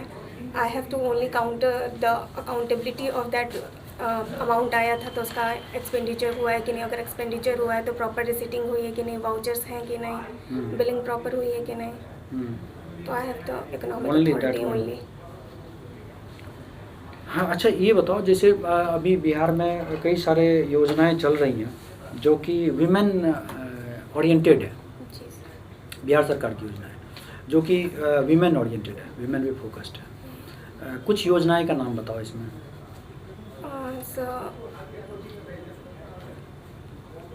Right now I am not able to recall. Cycle योजना सबसे पहले, हाँ, बालिका Okay, साइकिल okay, योजना, I can- बालिका पोशाक योजना है ना, स्कॉलरशिप स्कॉलरशिप दिया जा रहा है। बीपीएससी में अगर प्रीलिम्स पास करते हैं तो 50,000 रुपया दिया जाता है महिला आदमी। Have you heard of this? Yes sir. Can you tell me now? Yes sir, at basic level mid day meal schemes है जो कि ड्रेसेस वगैरह व्हील कराती है फीमेल कैंडिडेट को। मिड दूसरा डे मील अलग है, Okay, ड्रेस sorry। वाला अलग है। 9th क्लास की बच्चियों को साइकिल फ्री करवाना, फिर ग्रेजुएशन पास करने पे 50,000 रुपये देना, मैट्रिक पास करने पे 50,000 डिस्टिंक्शन लाने पे देना। फिर वुमेन उद्यमियों को प्रमोट करना है साल के बजट में, स्पेशली 5 लाख तक क्या है का, उसका क्राइटेरिया क्या है? मैंने 5 लाख तक का Are you loan. sure 5 lakh? Yes sir, 5 lakh तक का लोन और 5 लाख तक का amount without interest. Subsidy in 10 lakh total। Yes sir. Okay, क्या लगता है कि इससे महिला उद्यमी में एक जागृति आएगी कि वो जो हैं सो इसमें आना चाहेंगी उद्यमी यस के सर, ऑफ क्षेत्र कोर्स वुमेन्स के पास फाइनेंशियल ऑटोनॉमी नहीं होती, otherwise they have that much of capability, they can run to e commerce platform so that they can do. Bihar में बहुत मुखिया पति का नाम सुन रहे हैं, क्या ये जेंडर एम्पावरमेंट है? सर नाम सुनिए। हाँ, यस सर। मुखिया पति विच मीन्स कि हम इलेक्ट करते हैं किसी फीमेल कैंडिडेट को और उनके बदले वो डमी कैंडिडेट बन जाती हैं और उनके हस्बैंड उनकी जगह पर रूल करते हैं। She is just become signing authority, but starting phase है sir. But women if they recognise their own power, उनको डिपेंडेंट नहीं होना पड़ेगा अपने डिसीजंस के लिए। पावर सबको सब कुछ करना सिखा देती है। जेंडर बेस्ड बजटिंग क्या है? गवर्नमेंट ने किस जेंडर पे कितना स्पेसिफिकली खर्च करा है वो है जेंडर बेस्ड बजटिंग। क्या उससे महिला का एम्पावरमेंट हो सकता है? जी सर। कैसे? गवर्नमेंट के डिफरेंट स्कीम पॉलिसीज़ जो सिर्फ वुमेंस के लिए लाई जा सकती हैं, अगर ना हो तो और डिफरेंट इम्प्रूवमेंट किए जा सकते हैं जेंडर बजटिंग में। उनके लिए अलग सेक्शन, जैसे 50% ऑफ बजट को हम वुमेंस के डेवलपमेंट अपलिफ्टमेंट के लिए इंश्योर करके रखें और बाकी 50% में बाकी जो भी कर सकते हैं गवर्नमेंट की स्कीम। महिलाओं के जागृति की बात कर रहे हैं, सबसे फर्स्ट जो है महिला का वोटिंग राइट्स, ये कहाँ से शुरू हुआ? पहले तो वोटिंग राइट्स भी नहीं था सर। और आई कैसे- थिंक कि जब कैसे- से हमें इंडिपेंडेंस मिला है यूनिवर्सल एडल्ट सफरेज है, हम हर इंसान को वोटिंग राइट है सर, उसके पहले का नहीं पता। महिला आयोग के बारे में जानती हैं? महिला आयोग, राष्ट्रीय महिला आयोग है? यस सर है, बट मैं जानती नहीं उसके बारे किस पर्पज से बनाया गया ये महिला आयोग? में। वुमेंस पे जो एट्रोसिटीज़ होती होंगी या फिर उनके अपलिफ्टमेंट में जो भी चीज़ें कमी आती होंगी उनको डायरेक्टली रिपोर्ट करा जा सकता है। वो स्पेसिफिकली इसी को देखेंगी। ओवरऑल अपलिफ्टमेंट देखना सरकार का काम है, बट वो स्पेशल ऑर्गेनाइजेशन सिर्फ वुमेंस को डेडिकेटेड होगा। वुमेन्स के अंडर डेवलपमेंट का सबसे बड़ा कारण क्या है? 5 कारण बताइए। डेवलपमेंट, अंडर डेवलपमेंट या under empowerment? Under development, under empowerment समझिए। अंडर इम्पावर्ड है ना, पावर्ड नहीं है। हाँ, इम्पावरमेंट पेट्रियार्कल सोसाइटी अंडर होना, पावर्ड है। सोसाइटी पेट्रियार्कल है, वुमेंस को डोमिनेंस नहीं मिलता, मेल डोमिनेटिंग सोसाइटी है। दूसरा एजुकेशन नहीं है, इलिटरेसी ज़्यादा है। थर्ड हेल्थ कंडीशन भी ख़राब है, स्पेशली मदर्स का। Fourth right now sir, religion का भी रोल है इसमें? Yes sir, religion suppress women, सारा बर्डन सोसाइटी, सारे नॉर्म्स उन्हीं के लिए होते हैं। They bind up the women's in name of society. अच्छा, बिहार के फाइनेंशियल स्थिति के बारे में मुझे थोड़ा बताइए। सर बिहार सबसे ज़्यादा ग्रोथ करने वाला तीसरा राज्य बन गया है इस बार के बजट से। तो अभी तो फाइनेंशियल स्थिति थी अच्छी है, स्पेशली सबसे अच्छा कोविड के टाइम पे बिहार ने ही परफॉर्म किया एग्रीकल्चर में। फिर अभी सर्विस सेक्टर में भी हमारा काफ़ी अच्छा हो गया है। ओके, बिहार की जो रेवेन्यू है, उस रेवेन्यू का कितना प्रतिशत या कितना हिस्सा अपने इंटरनल सोर्स से आता है? कुछ आइडिया है आपको? No sir. कितना का बजट है बिहार का, कुछ आइडिया? बजट साइज बिहार का क्या है? 2.61 करोड़। 61 करोड़, खाली करोड़ में लाख करोड़, 61 लाख करोड़।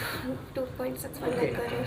अच्छा, अब ये बताइए कि आप टैक्स के साथ साथ दो चीज़ और सुनते हैं, सेस और सरचार्ज। नाम सुने? Yes, sir.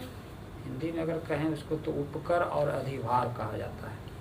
अक्सर चर्चा में आता है बजट के समय, Yes, sir. इतना परसेंट सेस, इतना परसेंट सरचार्ज। क्या है ये सेस और सरचार्ज, क्या है? Sorry, sir, I just forgot. Okay, कोई बात नहीं। ड्यूटी समझ, टैक्स और ड्यूटी, टैक्स अलग चीज़ है, ड्यूटी अलग, ड्यूटीज अलग चीज़ है। Yes, sir. क्या है ड्यूटीज, क्या है? टैक्स कंपलसरी पेमेंट है जो हर कोई को पे करना पड़ता है। ड्यूटीज सिर्फ डिफरेंट स्पेसिफिक प्रोडक्ट पे लगता है जो कि स्टेट बाउंड्रीज उदाहरण पे होता बताइए है। ड्यूटीज का, स्टेट जो भारत में ड्यूटीज, लगाया जाता। I think custom duty is one of that duty, और इनकम टैक्स तो पर्सनल टैक्स। अच्छा, चलिए आप थोड़ा सा हमें विश्व बैंक और आईएमएफ के बारे में बताएं। विश्व बैंक और आईएमएफ की स्थापना किस पर्पज से हुई है? IMF की स्थापना सॉरी जस्ट फॉरगेट। विश्व बैंक की स्थापना किस पर्पज से हुई? वर्ल्ड ट्रेड में स्टेबलाइजेशन और ग्लोबलाइजेशन को प्रमोट करने के लिए।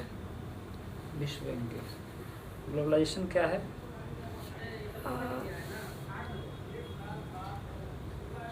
Sorry sir. देखो, घबराने की कोई बात नहीं है। ग्लोबलाइजेशन यूज़ ना वसुधैव कुटुंबकम। ग्लोबलाइजेशन है, You एक just देश try को to दूसरे try देश to से try to जुड़ना। think try to World think Bank just you take out world time. Bank का दूसरा नाम क्या है? IBRD क्या है? Infrastructure development bank.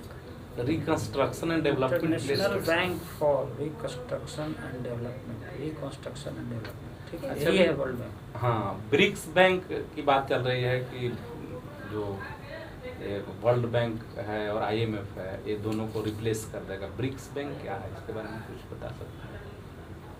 No, sir. Sorry, sir. Sanjeev ji, आपका चयन किस पद पे होने जा रहा है? ऑडिटर, पंचायती राज ऑडिटर। पंचायती राज ऑडिटर। आपका काम क्या होगा? ऑडिटिंग करना पंचायत के एक्सपेंडिचर्स को। मान लीजिए आपको एक योजना दिया गया है, सड़क निर्माण से संबंधित एक योजना है, या फिर जैसे प्रधानमंत्री आवास योजना, आप उसको ऑडिट करना है, आप उसको कैसे करेंगे? सर, गवर्नमेंट ने किसको कितना पैसा दिया वो उसको, उसके बाद उस आदमी ने एक्सपेंडिचर में कितना किया, ईंट मकान बनाने में जो खर्च करा वो कितना खर्च करा, टोटल जैसे रूफिंग मैं हुई कि नहीं। वही पूछ रहा, मतलब कैसे करेंगे? आप जा करके वहाँ बोलने लगेगा, आपके पास कुछ रहेगा, कहाँ से कैसे? नो सर, पंचायत में ऑलरेडी बिल्स वाउचर्स रहेंगे, उसको मुझे कैलकुलेट करना होगा। कहीं पे रखा होगा? नो सर, एक बुक होती है, उसमें पंचायत के लोग मेंटेन करके रखते हैं। मुझे कौन मेंटेन करके रखते हैं, किसके पास होता है, कैसे कीजिएगा? मुखिया के पास होता होगा सर, मुझे आइडिया नहीं है इसके बारे में। और आप मुझे बस लास्ट क्वेश्चन बता दीजिए। जी सर। GDP की जो गणना होती है वो मार्केट प्राइस पे होती है या फिर एक मार्केट फैक्टर कॉस्ट और market factor price? Cost? Sir, market factor price cost पे होती फैक्टर है। कॉस्ट और किस पे होता है? मार्केट प्राइस पे होती है, नेशनल इनकम की फैक्टर कॉस्ट पे होती है सर। नहीं, आपको हम डायरेक्ट बता रहे हैं। फाइनली आप बताइए, भारत में GDP की गणना फैक्टर कॉस्ट पे होती है कि मार्केट प्राइस? मार्केट प्राइस पे होती है सर। ठीक सर। ओके, ठीक है, thank you. Thank you so much sir. Feedback बताइए। बताइए। देखो, तुम्हारा मतलब बोलने का तो ठीक था शुरू में, बट क्या हो रहा है थोड़ा सा घबरा तेज, रहे हैं। हाँ घबरा रही हो, तो उससे ये लग रहा है ना कि जैसे एक बार होता है ना कि हम ब्रशअप करते हैं सारी चीज़ों को इंटरव्यू में जाने से पहले, जो कि ये थोड़ा टेक्निकल टाइप ऑफ एग्जामिनेशन है ना। 4 सब्जेक्ट को दिया, मैथमेटिक्स और कॉमर्स और इन सब इकोनॉमिक्स वालों को, तो इट इज़ एक्सपेक्टेड कि भाई आपको अपने जो सब्जेक्ट है, जो बैकग्राउंड है, उससे पूछा जाएगा, और इकोनॉमिक्स के जो बेसिक चीज़ें हैं ना वो आपसे पूछा जाएगा। तो you just brush up all these things कि एक बार हमने स्कैन कर लिया, हाँ इसमें मॉनेटरी पॉलिसी क्या है या जीडीपी क्या है या रेवेन्यू बजट और इससे संबंधित जो है ना वो चीज़ें हैं। कुछ क्वेश्चंस के आंसर जो है ना सो तुम एक्चुअली थोड़ा तेज़ बोल रही थी तो उसमें लग रहा था कि जो बिल्कुल ये लग रहा है कि जो दिमाग में आ रहा है बस हम बोल दे रहे हैं क्योंकि हमको भी बोलना है। तो उसमें क्या होता है ना कि पॉलिटिकल कुछ क्वेश्चंस आंसर छिपे हुए थे, वो नहीं होना चाहिए क्योंकि हो सकता है कोई बैठा हो जिसका कि पॉलिटिकल एफिलिएशन हो तो फिर बुरा मान जाएंगे, नंबर कम दे देंगे। आप पंचायती राज में जितने भी योजना कितना ज़बरदस्त क्रिटिसाइज कर रहे थे, आप नहीं कर सकते हैं। हाँ, है ना? तो यूजुअली हम सरकार का हिस्सा बनने जा रहे हैं। हम लोग सरकार, हाँ सरकार की जितने भी योजनाएं हैं ना तो हमको उसको डिसाइड कर लिया कि हाँ। हो रहा है ना सर? थोड़ा सा अब जाके सिस्टम आने के बाद जो करना है करिए, करिए। हाँ उसको ना अच्छे ढंग से बोलना है। जितने भी सरकार की योजनाएं हैं ठीक है, अच्छे के लिए जैसे जल मतलब नली गली जल नल जो भी है वो सरकारी काम हो रहे हैं उसमें ठीक है। थोड़ी सी क्योंकि ट्रांजिशन फेज भी है, अभी जो पहली बार बिहार में ला रहे हैं तो ट्रांजिशन फेज भी है, तो कहीं पर बढ़िया से चल रहा है कहीं पर नहीं चल रहा। जहाँ नहीं चल रहा वहाँ पे फिर उसको ठीक करने का प्रयास किया जा रहा है। देश के स्तर पे उसको सुधार करने के लिए आप सुझाव दीजिए, है ना। योजना तो सब अच्छे पर्पज से लाई जाती है, इम्प्लीमेंटेशन का ही इशू रहता है। अब बताइए कि इम्प्लीमेंटेशन का समस्या है, उसको आगे तक करने की जरूरत है ना। उसके लिए ये किया जा सकता है ये चीज़। और ये आयोग वगैरह जैसे नेशनल जो उन्होंने पूछा ना कि एनसी वो नेशनल कमीशन फॉर वुमेन, तो ये ठीक बताया तुमने कि वो वुमेन के डेवलपमेंट के लिए कहीं भी वुमेन के साथ कभी परेशानी होती है तो NCW शुड कम। इसी तरह से नेशनल चाइल्ड के लिए होता है वो कमीशन है, तो इस तरह के जो भी कमीशन हो स्पेसिफिक टू दैट है उसके लिए उसके लिए है। तो भाई इसमें